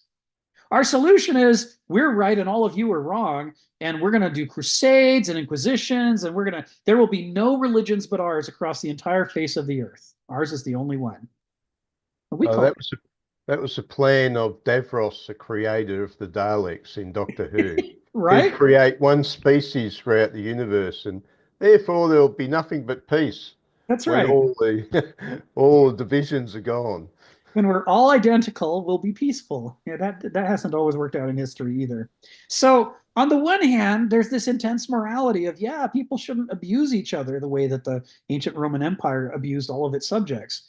But on the other hand, our solution to the problem is among the most immoral things ever conceived of. We're going to commit genocide on a global scale. God wants us to. That's what God wants. God wants genocide. And you got to say, and they were, it's not like I'm putting words in their mouth. They wouldn't shut up about it. They were so proud of it. I mean, you read these things, especially if you read the original book on genocide that defines the term, and you recognize that it's not just about exterminating people, but it's also cultural genocide is the core of the definition of the original term, genocide. It's the attempt to eliminate other cultures, whether by conversion or by conquest.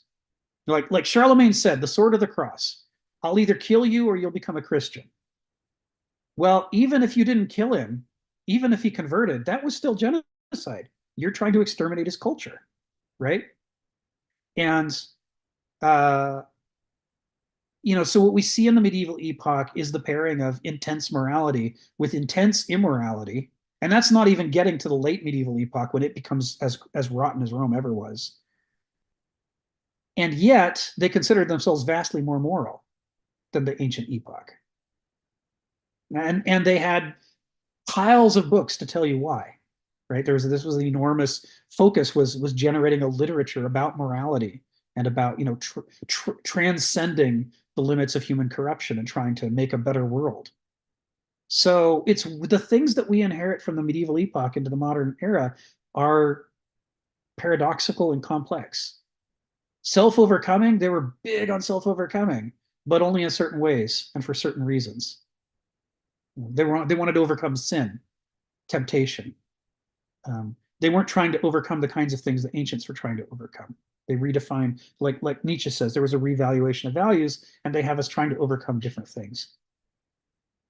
There was a way in which, by the late ancient epoch, self-overcoming was becoming more of a brand than a reality. And the reality of people's lives was fatalism, which is why they were ready for an escape. I mentioned that earlier.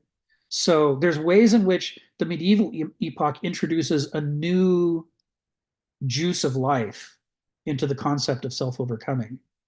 Even though it's focused on sins, even though it's focused on, masturbation, pride, whatever, all the kind of weird, gnarly things that they've decided make up the core of their morality, they're really serious about trying to overcome for realsies, in the dark where God can still see you, right? You can't get away anymore with a cheap brand on top that says, I'm the emperor, so of course I have a better nature than you do. That might have flown in the ancient epoch, but it's not going to fly in the medieval. In the medieval, you've got to be good all the way down to your core. So this is a new kind of morality. So it's interesting stuff that Stephen's bringing up, and we'll be talking about it for the next year and a half. Joe, come off mute. Tell us what's on your mind.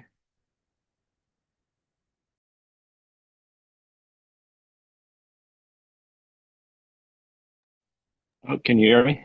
Sorry. Yes. Sorry, I'm on my phone. So, just a really quick question. Actually, it's more or less when we're talking about how Mythway and value, represents values and leads to a moral richness and kind of an understanding.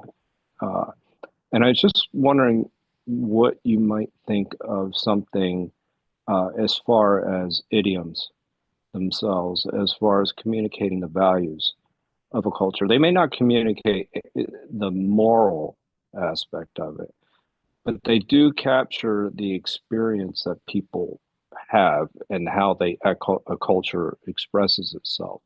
And if you understand those idioms, then you understand the culture, right? Just as if you can understand the translations of a certain play and understand the context and the timing and everything, you start to understand what it really means. And so what they're both challenging is the literal aspect of things, like the factual, just the presentation of facts as they are. And they're actually communicating elements of, I would say, wisdom.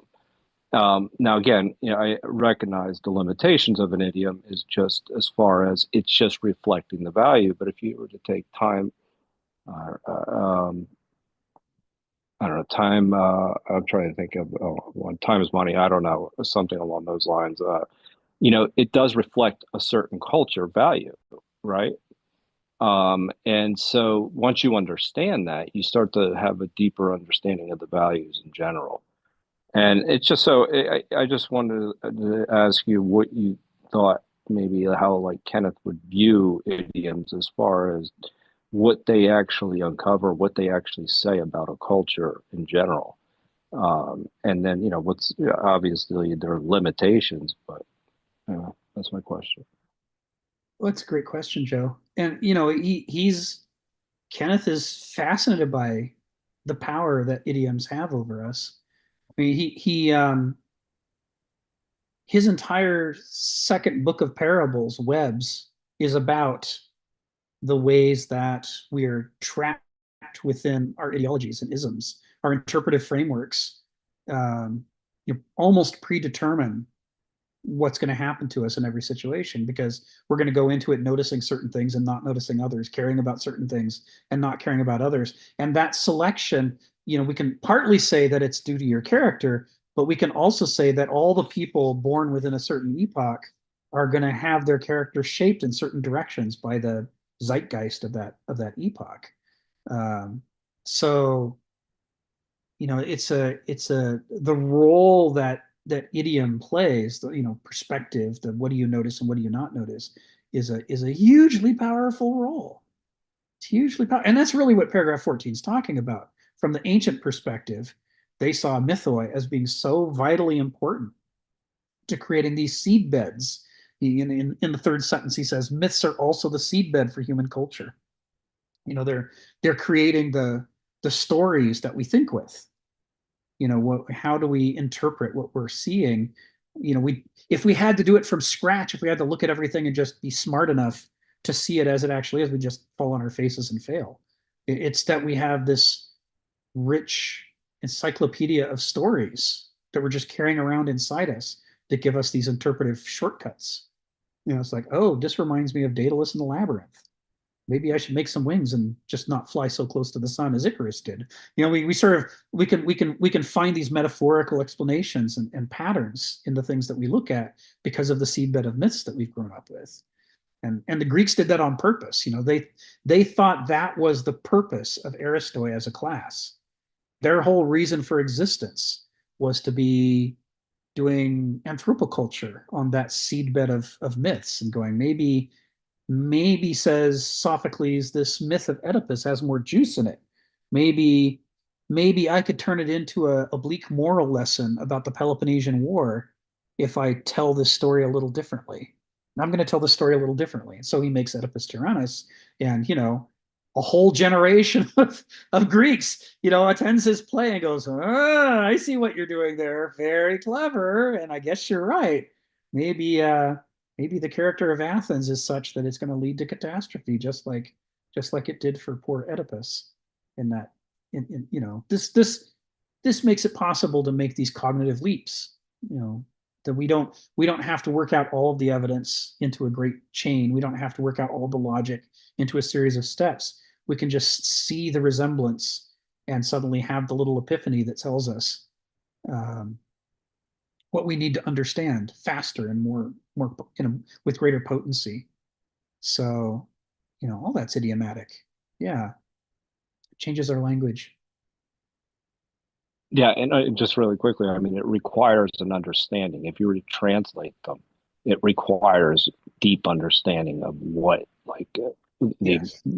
everything about the culture itself.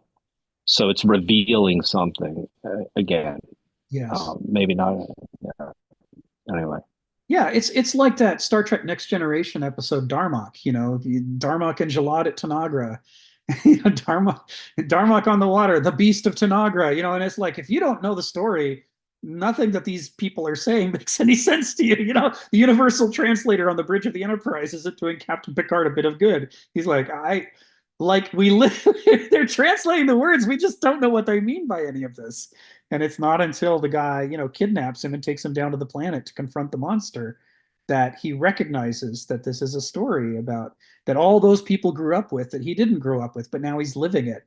And now he can understand what they're saying, because it's like, enemies who have to work together to face a common problem and, take care of each other can come to be friends. They can overcome their differences. That's what you're trying to say. I get it now. And it was obvious the whole time, except I didn't have the framework to interpret what you were saying. I lacked the idiom. Now I've got it. Now we can have a peace treaty. It was always one of my favorite episodes of The Next Generation. It's just from the very first time I saw it, it's like, oh, we're talking about interpretive frameworks. This is the good stuff. This is epistemology and morality. I love it. So yeah, and it's why moderns, they read Oedipus and they go, he slept with his mommy. He's so gross. That's what we get out of it, right? I mean, it's like, we don't say, oh man, that could happen to me. We go, ew, gross. That I don't want to have anything to do with that. I'm not going to marry my mommy, so I'm fine. And there's generations of ancient Greeks going, oh my God, how obvious do we have to make this? Okay, let's try another one. Maybe one of these stories will get through to you. And what Kenneth's doing in the book is example after example. He's trying to show us How powerful is that idiom? How powerful is that interpretive framework? That if you are in the wrong interpretive framework, the other person can tell you exactly the thing that they're trying to tell you, and you can misunderstand every part of it. You can walk away not just a little off, but you can walk away with the opposite message. You know, when Achilles in the Iliad says that he's chosen immortal fame over a long, peaceful life, we're all like, yeah, being famous is cool. It's like, no, this is the Greek concept of a virtuoso, something to live longer than you. If you can exemplify courage better than anyone ever has before, then future generations of Greeks can be more courageous than any of us were able to be, because they've got a better example that shows what it means to be courageous. And that there's nothing higher for a human being to do than to turn their life into the kind of story that helps future people be better than we were, to try to lift the floor of the culture a little bit more, to live for honesty, to live for compassion, to live for courage, to illustrate these things in a way that's so compelling that it's unforgettable. Not because I want to be famous, because, yay, they said the name Achilles. It just warms my heart when they say Achilles. Like, no, because now there'll be less cowards. More of them will understand what's at stake in courage and what it costs. You know, that's the goal, not I'm going to be so famous. But moderns always read that line as thinking, oh, he just wanted to be famous. I know what that's like, so I can understand. I'm like Achilles. It's like, wow, we are just, ships in the night, completely misunderstanding what they're talking about. Oedipus is not a story about a guy that wanted to sleep with his mommy. Sorry, Freud. You got that one dead wrong. Don't get us started on Electra. Phil, come off mute and tell us what's on your mind. Yeah, it seems that I get that gets to a better understanding of, let's say, reading bedtime story to children. I mean, it seems to me, certainly at a younger age, and possibly continue to be so, stories uh, could be absorbed in a kind of like intuitive way in terms of understanding that that's superior to the technos. In other words, like it seemed to me almost antithetical to technology and techniques, because you have an understanding that is sort of like has a kind of relationship between a kind of subconscious understanding through intuition that develops a grounding for understanding the technical understanding of how that came about. So particularly what uh, reading stories to your kids, children's stories, in a sense, builds that grounding that, in a sense, does not necessarily require intellect, but kind of intuition that, in a sense, taps into this sort of ethos of of understanding, and then that becomes a bedrock for a kind of relationship of character that then, in a sense, when you get older or something, that you could begin to understand the particular mechanical maneuvers to activate that. Otherwise, it just seems to me it's like I'm just thinking of contemporary education. It seemed to me like even when I was going to school, there was much more of this thing about being embedded in stories and literature and things of that sort that shows that kind of thing. But now we're all pretty much funnel into a kind of a technical education. This is how you get a job, and this is how you do, and that kind of stuff.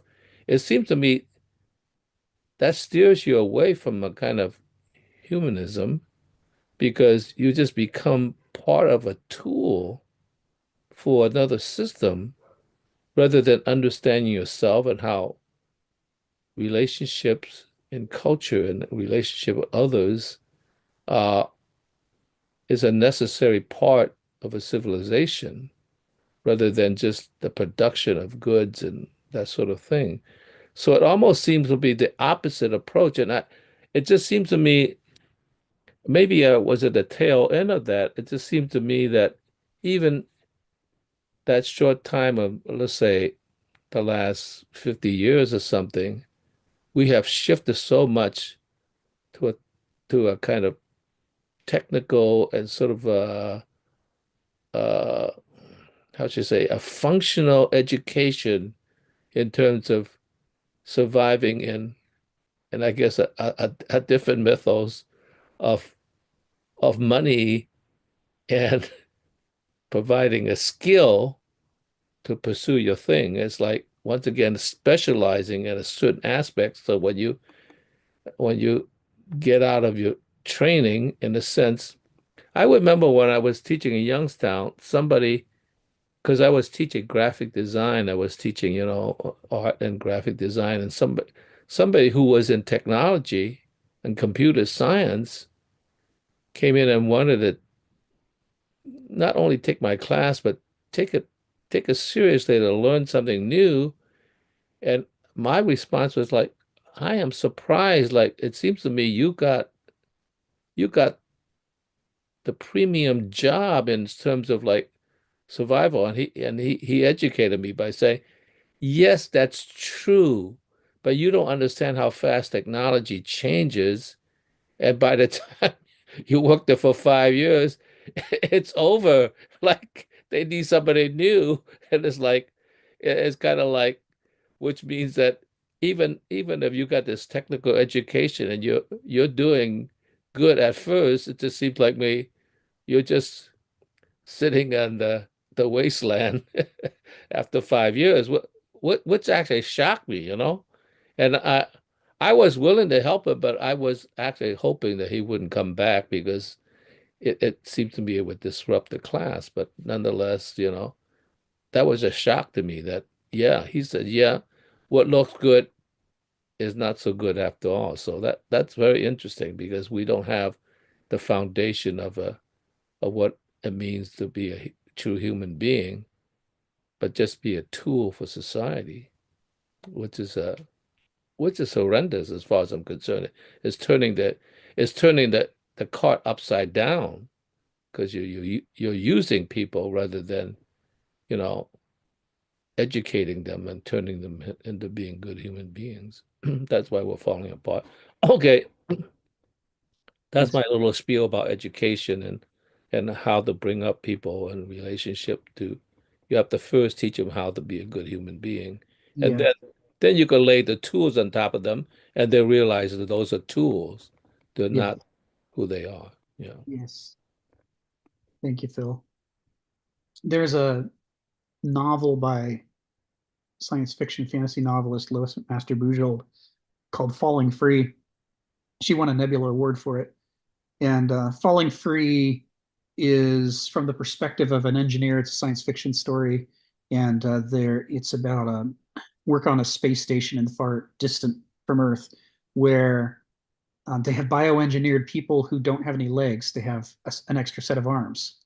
So 4 arms and no legs. And how they are being raised. They're owned by the corporation that genetically designed them, and they're raised to be infantilized morally and do whatever they're told, and to have a childish desire to please the parent figures. But meanwhile, the parent figures in the corporation are not looking out for their welfare and are treating them as expensive but disposable tools. And it's about everything that comes as a result of that. And early on, before the moral lines in the story have been drawn, in the early chapters, when this guy's just been hired as an engineer and he's starting to teach engineering to them, there's character moments in there that make me think about what you just said, where he's teaching them about welding in space when you're constructing a space station, and he shows them a set of images from the quality control people, and an example from a past job. And he says, now what I'm showing you is one of the most evil things you'll ever see in this job. And what you see is that the 2 different years examinations are identical to each other, and that they've just copied the previous year's good results onto the second year. He says, by hiding the breakdown of the weld over time, they're putting in danger the lives of everybody in that habitat. You can't hide the evidence of what's actually physically happening. Engineering is a moral job. You have a moral responsibility to the people who are going to depend upon the things that you're constructing for them. So their lives are at stake.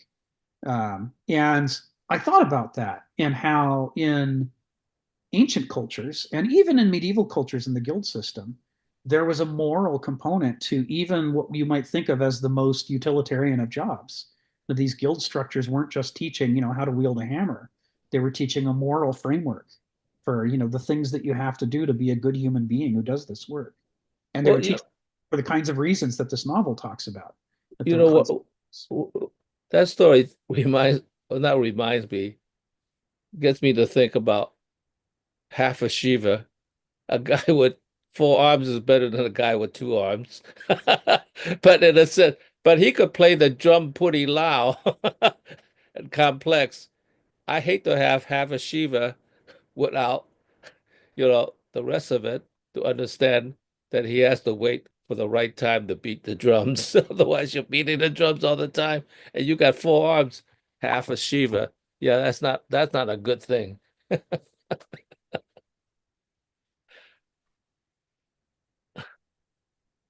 So there's a link for anyone who wants to read the novel. But that idea that there is a moral dimension to life, to every profession there is a moral dimension, and that moral dimension is important, like Phil was talking about, that it's the most important part to get right, because the other stuff is easy by comparison. All the technical details, that's all well and good, but are you going to know what to do if you're pressured to do something evil? Or are you just going to act like a human utensil and go along with evil because nobody ever taught you better? This is the critical stuff. And both the medieval and the ancient epochs strongly believed in moral dimensions to life. Now, they meant different things by morality, but to them it was critically important. It's only in the modern world that we think that morality is just, it's like something you do Sunday mornings for an hour if you feel like it. It's like do you prefer Coke or Pepsi? This is the way we treat these issues. It's irrelevant. And the way that that's the case is you look at what the requirements are at a legal level for almost all of the major structures of society. Not picking on anybody in particular, I'm really not. But if you look in the Constitution at the requirements to be president of the United States, I was just talking about this yesterday with my stepmom, who teaches political economy at Claremont College. You have to be a citizen of the United States. You have to be of a certain age and not convicted of treason yet. That's it. You can have dedicated yourself to the extermination of the United States and you can be president. We don't care. The United States doesn't care if it exists or not. You can be dedicated to the extermination of all life on Earth. The Constitution thinks that's fine.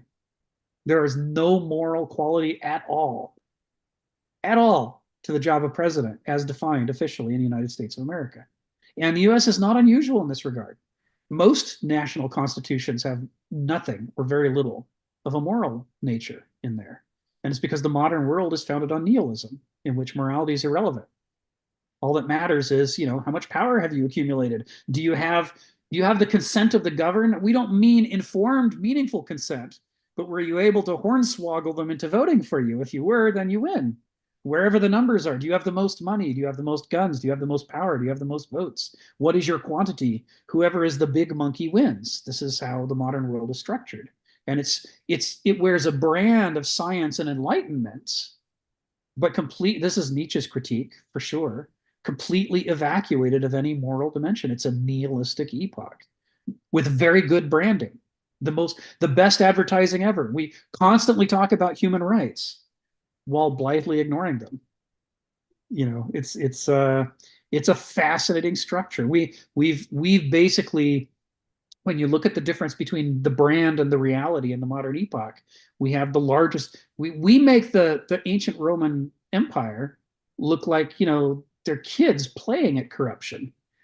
We make the late medieval Pope look like a kid pretending to be corrupt and just not able to imagine, because we're able to do the whole thing, to stand for absolutely nothing while having just the most amazing, beautiful, humanistic brands.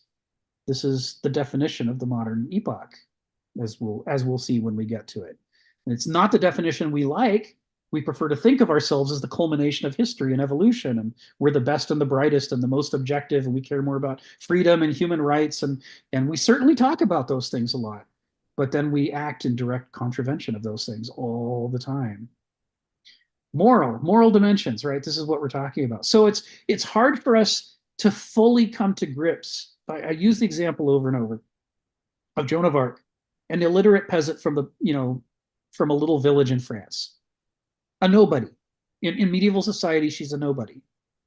But because she genuinely believed God was talking to her, and the things she said were purer and more holy than anything the French aristocracy had to say, anything the French clergy had to say, anything the English had to say, an entire mass movement grew up around her because they all recognized that she was living the moral life that they all expected medieval society to live up to better than anybody else was. Like, whoever is closest to God, that's who should rule in the medieval epoch. It's a moral framework. And it's a moral framework because it's in direct opposition to the ancient Roman Empire, which was might makes right by the end with just good branding. They're like, we have to end that. We know, say the medievals, in the pit of our stomachs, we know how rotten the city of man is, and we are determined to bring to earth the city of God. And when we see someone who has the real goods, as far as we can tell, we'll drop everything and follow them. Right? Cast away your nets, follow me and become fishers of men, says Jesus. Be prepared to revolutionize your entire life, to throw everything away and start over at a moment's notice when you come in contact with the real thing. That's a moral core, right? That's at stake in the medieval framework. And nothing quite like that existed in the ancient world. There were variants, but nothing quite like that, because it has this transcendental nature that says that you are not bound by your nature. At any moment, you are free to escape the labyrinth. That's why the free will is so critical to the medieval theology and its framework. That concept that at any moment you can turn away from the past and take a new direction. It's really quite radical, but it's very antagonistic to the ancient conception of human character.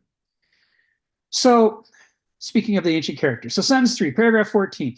This is what Stephen was quoting, right? And myths are also the seedbed for human culture. Greek polytheism is intensely moral, concentrated upon soulcraft or self-cultivation. At the same time, it conceives humans to be radically self-governing, for better or for worse.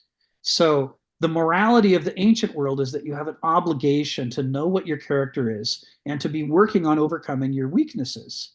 You need to be engaged in anthropoculture at all times.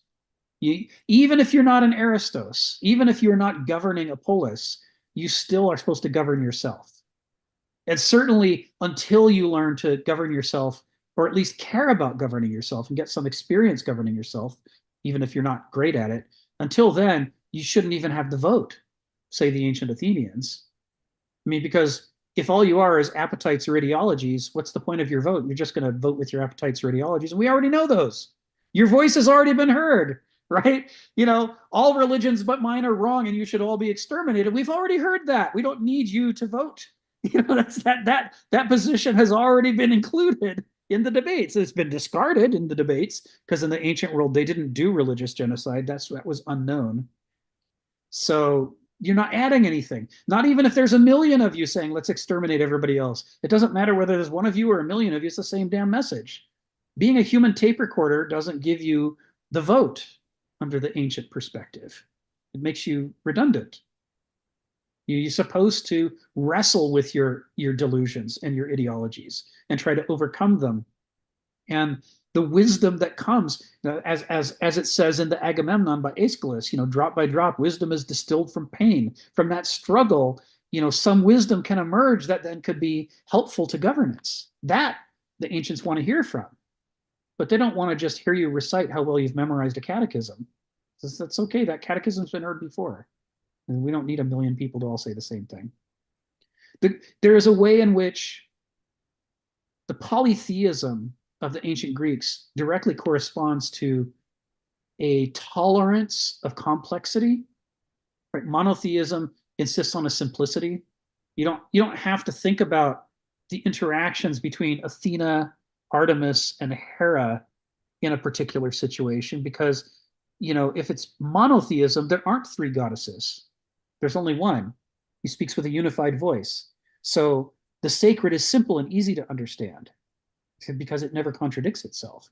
But in the ancient world, under polytheism, you often, the entire structure of the cosmos, according to Heraclitus, is created through conflict. These dialectics between these opposing archai that are pushing in different directions, the Greeks see that as the basic model of the architecture of the cosmos, of all nature, including human nature. Your own character is a bunch of competing archai. There's multiple selves within you that are yearning for different things. You have conflicts about what you want. And that understanding that requires a tolerance of complexity, a tolerance of paradox, nuance, all this kind of stuff. So all of this is kind of what he's alluding to in this sentence. So he's talking about, you have to understand that, in Zen Buddhism, and indeed in Buddhism in general, there's a lot of discussion of the nature of the self, and that you learn to see the concept of a unified self as an illusion, and that the self is more complicated than that. But the medieval concept of the self is going in the opposite direction. For you have a single cell, you have to exert your spiritual discipline upon that soul to do and want the right thing. And the right thing is to want to do what God wants you to do so that you'll go to heaven, because you don't want to go to hell and be tortured for all eternity. The end, that's it. That's the struggle. Can you, master yourself? It's a much simpler problem than a world in which there can't be a resolution. If Athena were ever to decisively beat Artemis, Heraclitus says all life would perish. He says, Homer is wrong when he says, would that war would perish from the face of the earth, because then everything would cease to exist. It's conflict. It is the conflict of the dialectic that creates the cosmos. So, I wonder if I've locked up here. Am I still audible? Did I digitize just now? You were audible, but the picture froze. Okay. But okay. You're fine now. Phew. Okay. Well, then we'll carry on. All right. So this is Kenneth Smith, sentences 1 through 3 of paragraph 14. Let's move on. Like every natural being, they have an impulse of self-direction that is the very quintessence of their nature. The they is people, right? Radically self-governing. Humans are radically self-governing, for better or worse. And like every natural being, they have an impulse of self-direction. When he says every natural being, he's using nature in the same way that the Greeks are. Right? Nature is always a loaded term. Nature and natural. When Kenneth uses these terms, they're always loaded. It always means not just natura, the Latin, but it also means the Greek phusis, becoming. And because it means becoming, it's introducing you can't step in the same river twice. Heraclitus is all over nature for Kenneth Smith. And one of the things that Heraclitus talks about with nature is he says there's the nature around you, but there's also the nature within you, and that's your ethos, your character. So, like every natural being, like everything that has a character, they have an impulse of self-direction. That's teleology. That is the very quintessence of their nature. Right? One of the ways to know someone's character is to know what do they yearn for, what do they move towards. You watch the oak grow in, you watch the acorn grow into the oak, and you can see its character, its self-direction, that impulse of self-direction, written large in the shape of a gigantic 500-year-old tree, right? I mean, it's the acorn has that direction built into it. And as Stephen points out, thousands of acorns never grow into anything. But even the failures wanted to become oaks. It was in them. It was in all of them. They have that teleology. That desire to unfold the cryptic order from within them to become something new, the phusis, the becoming. Aliosis, says Kenneth Smith, othering. All living things are othering at all times. There's nothing is just stable. Nothing just merely is. He says, and which not even the gods in their authority deem it right to overwhelm or violate. As Nietzsche perspicuously remarked, no Greek god ever told a Greek thou shalt. Those gods have not a paternal but an avuncular relation to men, offering counsel to those who can benefit from it. I'm going to save the second half of that for later. This is kind of what the argument is that there is a moral issue in the relationship between gods and men. The Greek gods don't say thou shalt because they know there is no point in commanding you to do things contrary to your nature. You're going to do what it's in your nature to do. You tell a cheetah that it's its job to swim upstream like a salmon, and you're going to fail. Even if you're a god, in the Greek sense, as long as you're bound within the laws of nature, you're going to fail if you try to make something act in opposition to its nature. It can't do it. It's immoral to say thou shalt from the ancient perspective. It's a huge violation of morality. It's a no-win situation you're trying to put. It's hard to characterize what a moral violation they would consider it to be. They said, but that doesn't mean you're fated to do only what your character right now permits you to do, because your character is an organism with its own laws of growth and development and teleology. Your character too is becoming something new. And you can, if you learn about your character, according to the ancient worldview, intervene in its growth. You can cultivate it. Help to compensate for your weaknesses, help to develop your strengths farther than they ever have been before. Develop arete, develop excellences. You can do those things if you know that you have a character, if you know that the power that it has over you, and if you pay attention to it and cultivate the habits that are required to change it over time. All of that is present, which is why Nietzsche says the Greeks have an avuncular and not a paternalistic relationship to human beings, because they can't make you be other than you are, because the Greek gods are limited by the matter and its own lawfulness, its own character. But what they can do is cultivate the character. They can offer you opportunities. They can tell you the story of Oedipus or the story of Daedalus and say, see, right? Do you get the example? It's like Donald says that Kenneth says. The Greeks used to say, if you want to grow up to be an Aristos, the most important thing you can do is not read a book, it's to find an Aristos and follow them around and see how they act. We can learn by example. It's why the Olympic Games were invented. You think that it's impossible until you watch the high jumper do it, and your jaw drops, and your concept of what's possible changes through what you've witnessed. No logical, rational argument, no command could ever have transformed you as powerfully as being in the presence of somebody who's done what's never been done before. And now you know it's not impossible. And so that dilates your character. Your character has new possibilities for growth because of this profound experience. Avuncular. We offer you the Greek gods offered new experiences so that people could see what's possible and see what's desirable. And then their own laws of growth would determine their ability to grow into that new possibility that they didn't realize before. Before that, before they had the experience, you could yell at them all you want. It doesn't do any good. Torturing them for all eternity in hell doesn't do any good. I mean, they can only develop in the direction the character is. You can tell me that I should be able to drink, alcohol and not be seduced by it into a complete addiction, and it doesn't do me any good. You could tell me I'm a bad person if I crawl into the bottle, and that doesn't do any good. I got the gene. It's in my character. There's nothing to be done about it except to be aware of it. Right? Commandments don't help here, but awareness is liberating. It creates new possibilities. So it's a different relationship. So this is what's so weird. I played role-playing games like Dungeons and Dragons for decades. I started playing in the 70s. And, they would try to have, they'd have magic users and they'd have fighters. They'd also have clerics. And so they're trying to, they'd have clerics of, Zeus and clerics of Thor, and you could play a priest who was a follower of Ares. And what was amazing was the way that, in book after book, in module and adventure after adventure, they were constantly depicting the relationship between priests and their deities as the medieval relationship. They give you commandments and they have rules, and you follow the rules and do what they say, and you pray for goodies, just like the medieval prayer. And I'm talking about a distortion, right? And I'm not talking about the deepest, most spiritual kind of medieval prayers, but the generic ones. Please don't send me to hell. Please don't make me lose in this situation.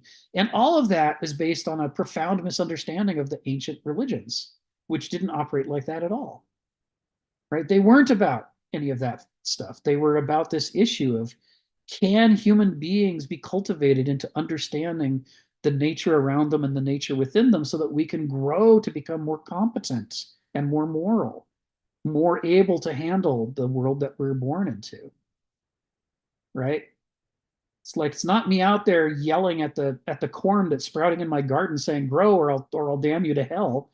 It's me out there watering the damn thing. It's making sure it's got fertilizer in its soil, giving it a stake to help keep it from falling over in the wind. That's helping the corn to be its best self. And that's how the ancients saw the relationship between what they called a god, even though it's not what we would call a god, and human beings. Phil, come off mute. Tell us what's on your mind. Yeah, it's. I'm thinking that it seems to me the Greeks might have some limitations in this sense too. I'll first start out with like when you witness something that's never been done before, it inspires you that the possibilities expand. I remember a story that when Roger Bannister broke the 4-minute mile, nobody thought that was possible. But after he broke it, a number of people began to break the 4-minute mile. like they all had the potential, but they realized that's impossible. So I mean, so that shows that part.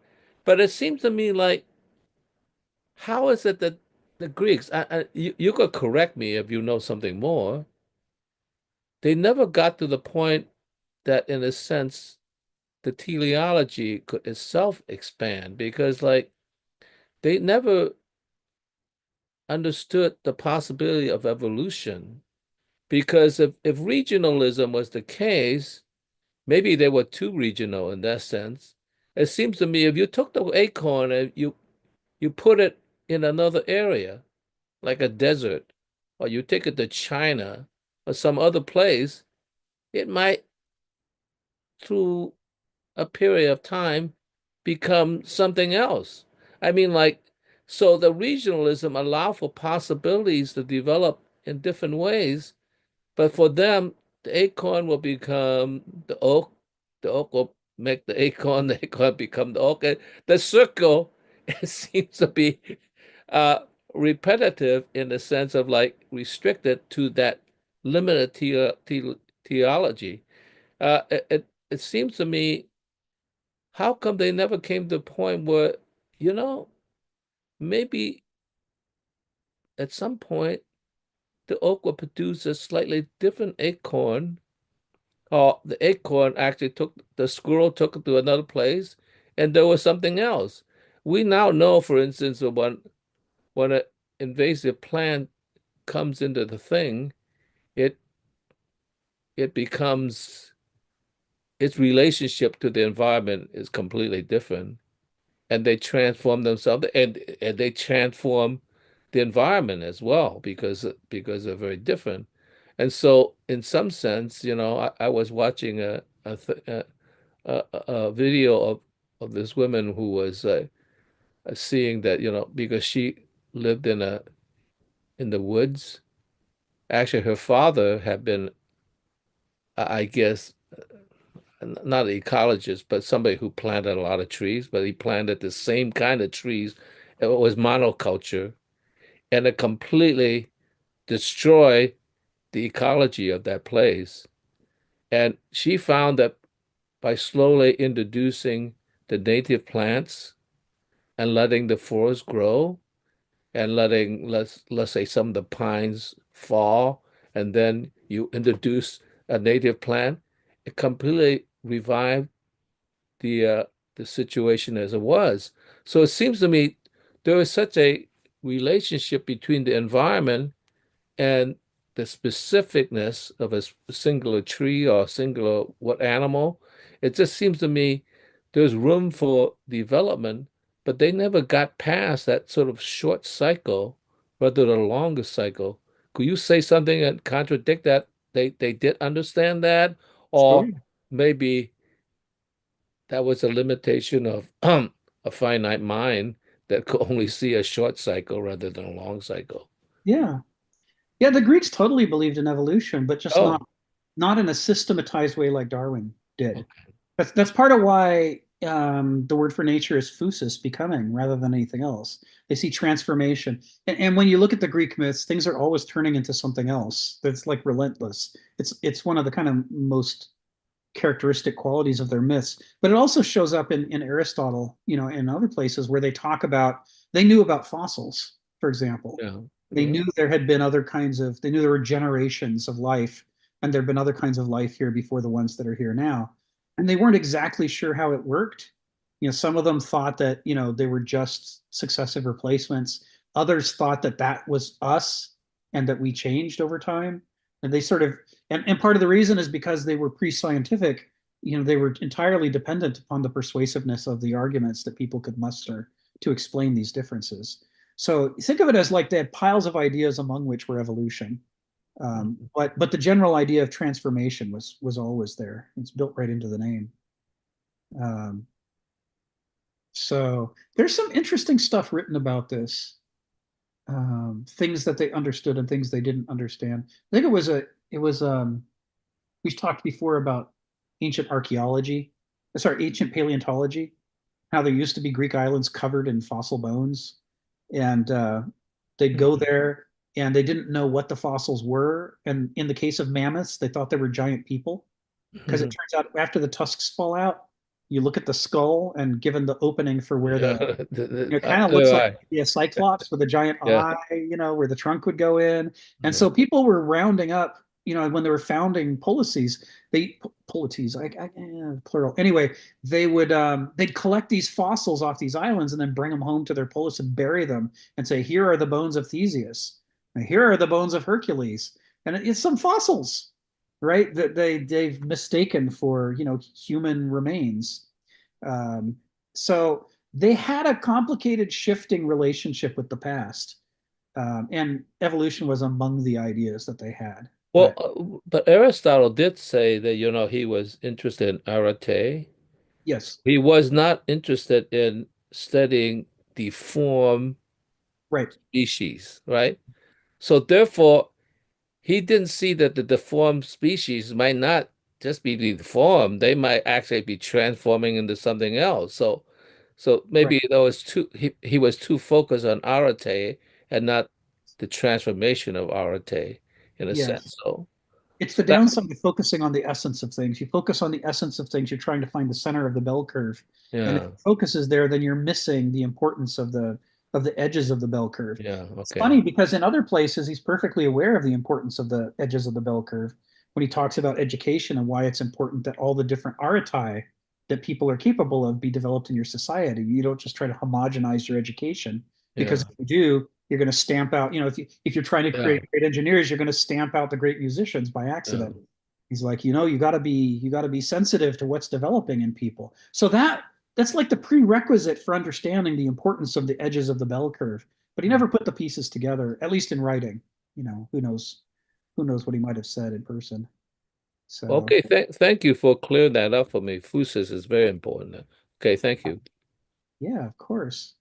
Yeah, that's that interesting line in Plato when he describes Ponta Re, all things flow. He says as the theory of Heraclitus and Homer. And all these people are writing going, Homer? Okay, Heraclitus we get. You can't step in the same river twice. But Homer? Homer believed all things flow? Why would you say that? And it took a while for someone to notice it's because Homer calls nature phusis. Phusis means becoming. He believes in flowing and transformation. It's just built right into his grammar. And then they're like, oh, yeah, he does. It's like, this is the structure of the Greek language. It's very hard to talk about the world without being clued in about some of these fundamental principles of how nature works. And it's part of the reason why the Greeks considered people who didn't speak Greek to be barbarians. They said the structure of your language blinds you to what you're looking at. You look at things and you think they're things. You don't get that they're organisms and they're unfolding and changing over time. And that's a critical mistake to make, to think that things are what they are and they're not what they're not. It's like things are constantly wiggling around and changing and growing and becoming something else. So yeah, so many of the Greek myths, especially the minor myths, a lot of the little ones about a river or a bird or what have you, often start with, so and so was in love and they had an unhappy life and they threw themselves off a cliff and then they became a bird. And that's where this bird comes from. And of course, the way that we read them today is go, haha, it's funny. They don't understand where birds come from. or this is just some attempt to explain why the river such and such is where it is. It's like, well, it's more than that, isn't it? Because it's about how things can transform over time, and nothing is just what it is. Nature is a mutatis mutandis, says Kenneth Smith. The things are constantly mutating and changing. It's a realm of transformation. Joe, come off mute. Tell us what's on your mind. Yeah, just really quickly, just a comment on, I was just thinking about how this idea of, kind of rules, or, just having a blanket set of rules, or, commandments, if you will, of how to behave. And sometimes the results of that can be devastating, in the sense that once you have just blanket rules, then if you think about it in terms of, you're then imposing on a culture, as opposed to what we were talking about a little bit earlier, where mythos is as a way of understanding the culture and kind of looking at what it is that they're trying to communicate, what the values are. It's holding that you have the values, that you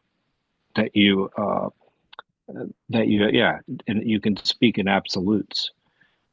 So I mean, obviously there, with that, kind of comes a lot of, not any kind of dialogue, but it also, kind of, you start to impose your will on cultures. Anyway, I think that that's an important distinction when you think about just even going from the idea of communicating through myths on a cultural level, and this as an idea, this having this uniformity. And I'm not even necessarily, I think rules are good, but I think they have to be self-imposed. Yeah, yeah. It's interesting, because I've been active in programming language standards committees for decades at this point, and it's a standard can be stultifying and suffocating and can kill innovation, but a standard can also do the opposite and promote innovation, especially if the standard itself grows and changes and encourages other people to grow and change. So, like the standard for the M programming language, which we use in medical software, it defines which part of the language is standardized and which part is left open for innovation by the implementers. And it suggests that they innovate. And then the next generation of the standard comes from looking at their innovations and finding the best of them and pulling them into the core of the language. And then again, expanding the room for new innovation. So, the thing about rules and standards is it all depends. Is the rule or standard handled like an organism that grows and changes and develops, in which case it can be health promoting? Or is it a fossilized thing that ossifies the society around it, like a seed crystal that locks up the water into a solid form so it can't move anymore?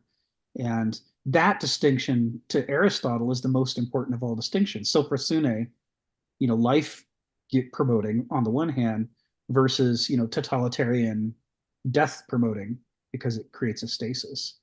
And in the modern world, we don't even have the terminology for this stuff. To us, poison and food are the same thing. You put them in your mouth. What? Don't make distinctions. Just go with the flow. It's like, don't judge.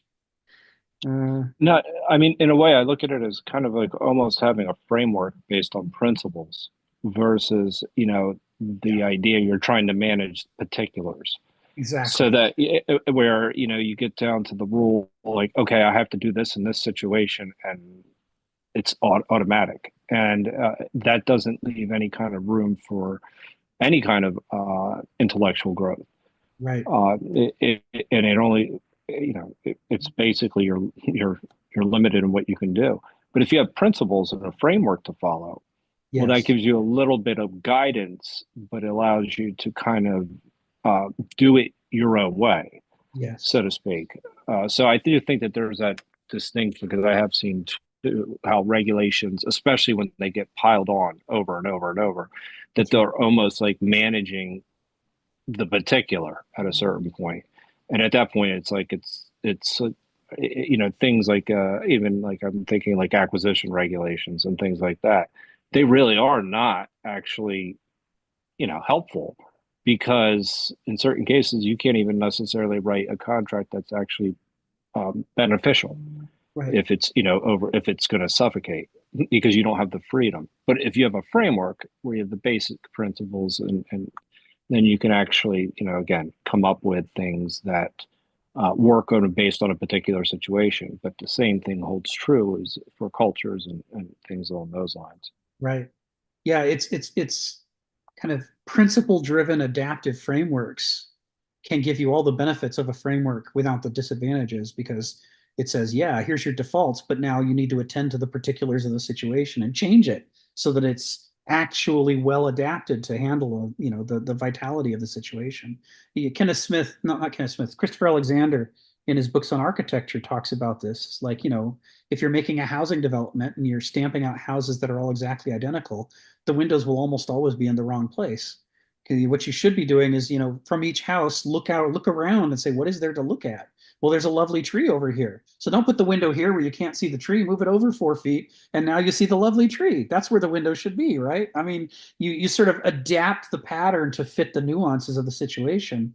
And then you're doing what Nora Bateson calls semathecy, right? You're alive to and learning from the particulars of your environment. And it goes back to what Phil said about being local. The morality of the situation is local. It attends to the particulars. Just really quickly, I really like the Christopher Alexander example because I think ultimately one works with nature and it has a flexibility with it. And as you were saying with the windows, that the idea that you're working with the natural landscape versus working to impose your will on nature. Exactly. And that is actually very different than how, that in a design perspective. Yeah. So no, and sometimes if you think you have the exact process that's going to work under all scenarios, yeah, then that's kind of foolish. Anyway, it's one of the most interesting things Christopher Alexander says in his first book of his 4-volume series, The Nature of Order, The Phenomenon of Life, where he talks about I can't remember, is it 15 qualities of living systems? And one of the ones he says is, on the one hand, you have pattern, but on the other hand, you don't have totalitarian pattern. You have what's called pattern breaking, and pattern breaking is a sign of life. And pattern breaking doesn't mean there's no pattern. It means you follow the pattern up until the point when the pattern would be the wrong thing to do, and then you break the pattern. He says that's what you see in nature when you look at these hexagons formed by fields of bubbles on top of the water. They're not uniform. They're uniform right up until the point where it would be the wrong thing to do, and then they shift. They become asymmetrical at that point so that they can adapt to the actual situation they're in correctly. This is the same with if you watch the spread of, if you've got fog outside and then it's freezing and the fog freezes and creates a frozen film on the outer surface, the seed crystals of the water as it forms, it's symmetrical right up until it hits boundaries. And then it's negotiating, where the different seed crystal, spots have met. And so you get this wandering boundary between them, a discontinuity. And the discontinuity is the sign of life. That's how you know that it's responding to the nuances of the environment and not just mechanically stamping out a pattern. So it was a big insight to me, because he says, crystals, people are always talking about crystals as being alive. He says a crystal is almost the perfect sign of death because it's not attending to the nuances of the situation. He says the living crystals are the ones that are crystalline for a certain point, and then they vary when they hit. They're full of discontinuities where they've adapted to their scenario, to their situation. Those are the living ones. Those are the ones that have been attentive to the world around them and how to weave themselves into it. Another way you can think about it is, if you're trying to weave yourself into the larger warp and weft of life, you've got to go over and under where the chords actually are and not where your theory says they ought to be. If you go over where they ought to be, you drop a thread and now the whole thing can come unraveled. You've got to actually put it over. You've got to weave it into the actual nature that exists and not the theoretical imaginary nature you wish existed. The map in the territory in a way. Exactly, the map in the territory. Exactly. Yeah. That's another dichotomy I need to use more often. It's very helpful. Thank you. Donald, come off mute. Tell us what's on your mind. More scattered thoughts. I'm glad Aries coming up next. He can straighten me out. But we discussed here a bit about, I don't know which order to take things, free will, and how this was important to Christianity. But it's, I think, most important in Christianity that free will gives rise to evil, that God is the source of all good, even though men's wills are involved. Whereas for the Greeks, we'd say free will's the source of good and evil. It's has a wider range or a different range. But a lot of what you said made me think of, what if Christianity had developed or centered itself on parables and stories, the times also that Jesus answers a question with a question, very Buddha-like. Instead of developing an orthodoxy, or actually multiple orthodoxies, but you're not supposed to just pick one.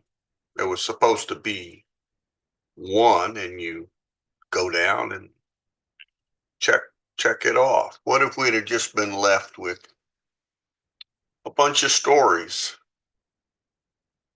and we debated their meanings for millennia instead of, yep, I've checked off all the list and all the items in the orthodoxy, and I'm Christian. It's very good.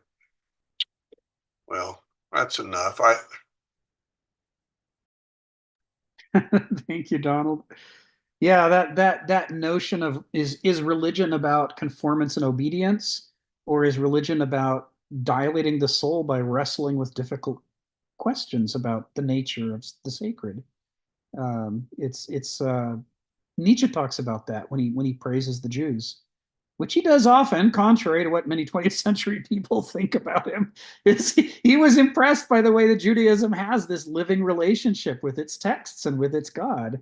That it's about being the life of the mind being awakened to religious questions and to probing and exploring and looking for patterns and meaning, and not just about closing the mind down and trying to become a human recorder who recites the pattern exactly the same way everybody else does. He's like, that's and when he does that, you can't help but compare it to Kierkegaard's critique in his Attack on Christendom, his last group of essays, where he's distinguishing between the teachings of Jesus versus the way that Christianity was actually being carried out during his lifetime in Christian churches and communities, where he said it had become a conformitarian kind of nonsense instead of a living moral tradition designed to upraise the human spirit into something greater. It's like any religion that turns into mere recitation and fundamentalism, conformitarianism, becomes immoral. According to both of these existentialist writers, to be moral, it has to make you alive to the nuances of the situation, and to help get you out of the idiocy of one's own, to think about the larger picture that you're part of, and where do you fit within that. Yeah, I was thinking what you were discussing was making me think about Walter Kaufman's book. I don't know, Critique of Philosophy and Religion, or Religion and Philosophy, or whatever, where in considering Christianity, he really only considers parables as examples of Christian thought or whatever, and sort of has a Christianity that's very Buddhist, and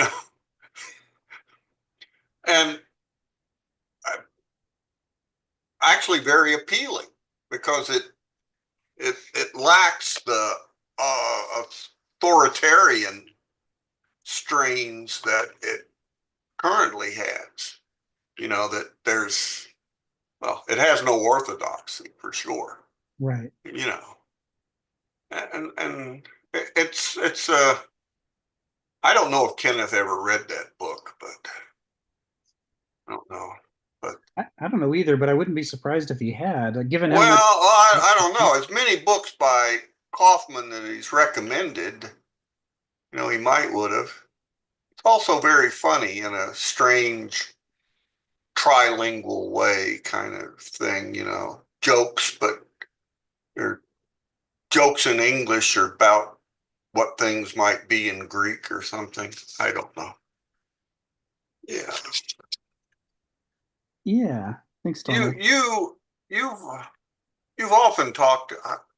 I keep forgetting, and this has nothing to do with anything. At one time, I had a URL for Kenneth's necessary reading list or essential reading list. I still have And that. I've read that list, and I cannot find that list again. If sometime you could just sure point us all to that list, sure, that would be good. Maybe David and I can put it up on David's website. Yeah. I've seen the list. I've compared it against books that I own, but I don't. But yeah, we could have had it. We could have had a different Christianity, and I was gonna say for since Aries on here now, that maybe the fact that Jesus so many times answers a question with a question kind of proves his bona fides as being Jewish.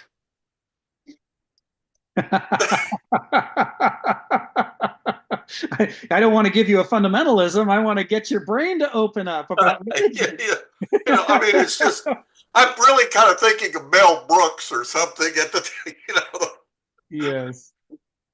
Yes. Very Socratic, isn't it? Yeah.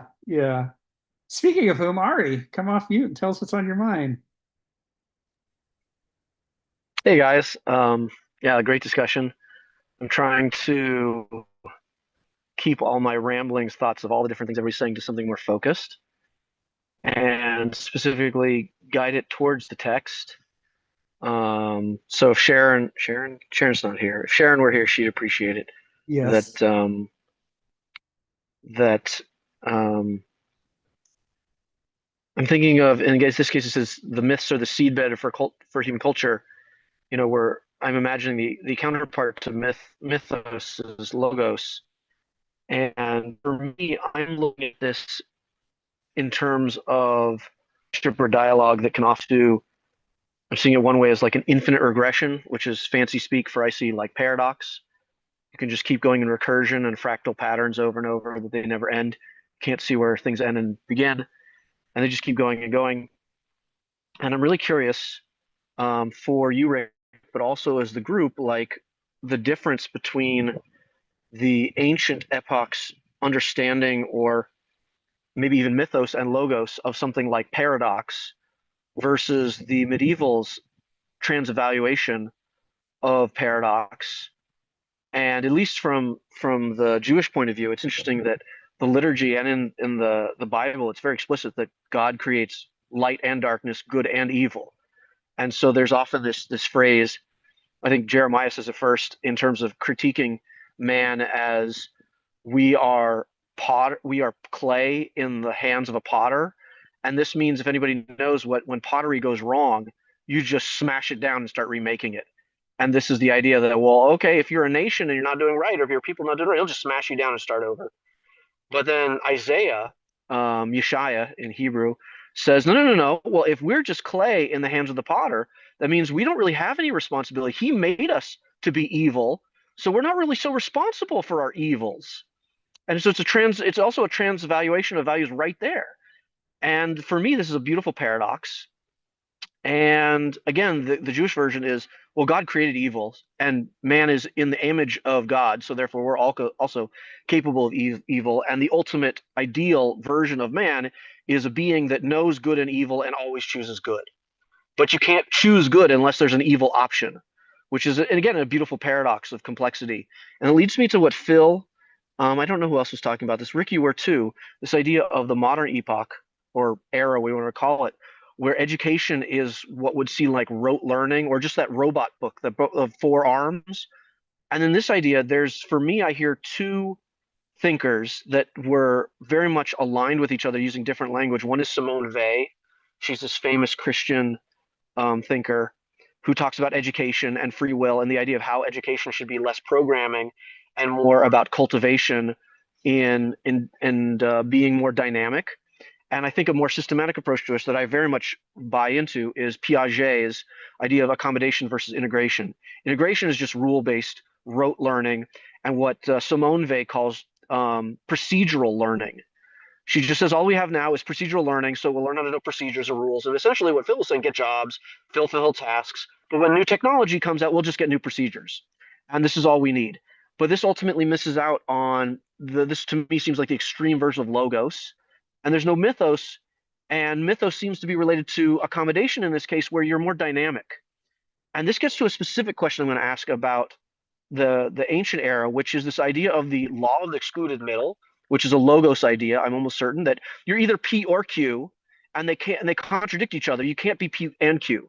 Yet it comes around something like Gödel, Escher, Bach, that if you see a three-dimensional object, you can translate the G and the D into the E very much, right? And so really actually from a mathematical point of view, which is nice to take this integration accommodation, that you can update integration to be accommodating when you introduce which is called a new dimension, which is I don't like this because it often gets to think of dimension like aliens and Star Trek, whatever, other Star Wars, whatever. No, there's a real practical understanding to dimensionality, and it just means a robust meaning of degree of freedom of movement. So once you have a new degree of freedom of movement, you have a new dimension, and that can allow the contradiction to end because you can be P or Q depending on which new perspective you're looking at it within the new degree of freedom. And so, this is the perfect for your programming language. You have a very simple, let's say, algorithm that's just P or Q, but introducing a new degree of freedom for a new option for the program to choose between. Now it can different states. It's both P and Q at the same time. You just have to pick another state. I think of the perfect example is you have two, and this is also for Greeks and my criticism of them. They were only interested in flat geometry, but they didn't have the idea of curved geometry. In curved geometry, you can take two places that are separate, and then when you curve it, they can actually be in the same place. If you think of a perfect example, is two edges of a line that are on one side of the other. You turn it into a circle. Now those 2 points meet. And you say, oh, same thing. You have two sides of a circle. You turn it into a sphere. You fold it up. Now you've got these 2 points meeting. Well, they're separate when it's two-dimensionally, and they're the same place when it's three-dimensional. Once you introduce a higher degree of freedom, you have new possibilities that are ultimately contradictory to the lower degree of freedom, but it essentially makes a beautiful paradox, which is very much like a fractal recursive system where you have recursion, which I hear the translation of that is like Plato's dialogues, where there's these questions and there's these cultivation for the seeking of truth and looking for contradictions. And then we can get out of these contradictions is by looking at a higher degree of freedom, another possibility that can say in this situation it's like this, or in this situation it's like that. And they don't have to be contradictory. They just have to be almost like regional, that depending on different contingencies and a higher set of options, right? And so my real wondering back to the specifics is what was the transvaluation of paradox between, I almost assume there must have been paradox in the medieval point of view, and we haven't talked about this so much, but we have talked about to some degree mythos and logos seem like the paradoxical dichotomy of framing, and there's this critique that they went completely full logos, and this was where sophism and all of the doulai came in, because you only have complete, and this is like Nietzsche's Twilight of the Idols, that you have complete of Apollonian perspective and no Dionysian perspective, right? So, but between Apollo and Dionysus, you have a lovely paradox of situations, of different possibilities. And I think of, like you're saying, Artemis and Aphrodite. Did I get that right? I don't know. Artemis and someone else. Athena, right. So they can have from different degrees of freedom. You can see that you can modulate between them and have no problem with their paradoxical positions. So I'm just really curious. We seem to explore a lot of the paradoxes in the ancient culture and where they can sort of move past. I almost seem like Logos has a problem with the law of the excluded middle, but I feel like Mythos has no problem with the law of the excluded middle. Right. You can have these paradoxes, right? So this is a beautiful way of moving between this problem. And I'm just curious what in medieval times, from the medieval perspective, has a paradox. I mean, you kind of pointed out with I'm blanking on her name, the French lady who was the leader of the armies and come on, Yes, Joan of Arc. So she was a good example of an embodiment of a paradox taking on and seeing this between it, and people buying into seeing that she's more the embodiment of what things really are. I'm not sure if that really creates a paradox, but I'm really curious. It almost seems like the medieval point of view excludes this idea of a dynamic symathecy and has a very linear. And this is where I'm bringing two models together. In my model of paradox, you have complexity, which is symathecy, and a crystal that's reshaping itself. While in the rote modern procedural learning, robotic learning that's amoral is purely linear, just hierarchical, linear, up down, real straightforward, and it's always it's never self-contradicting.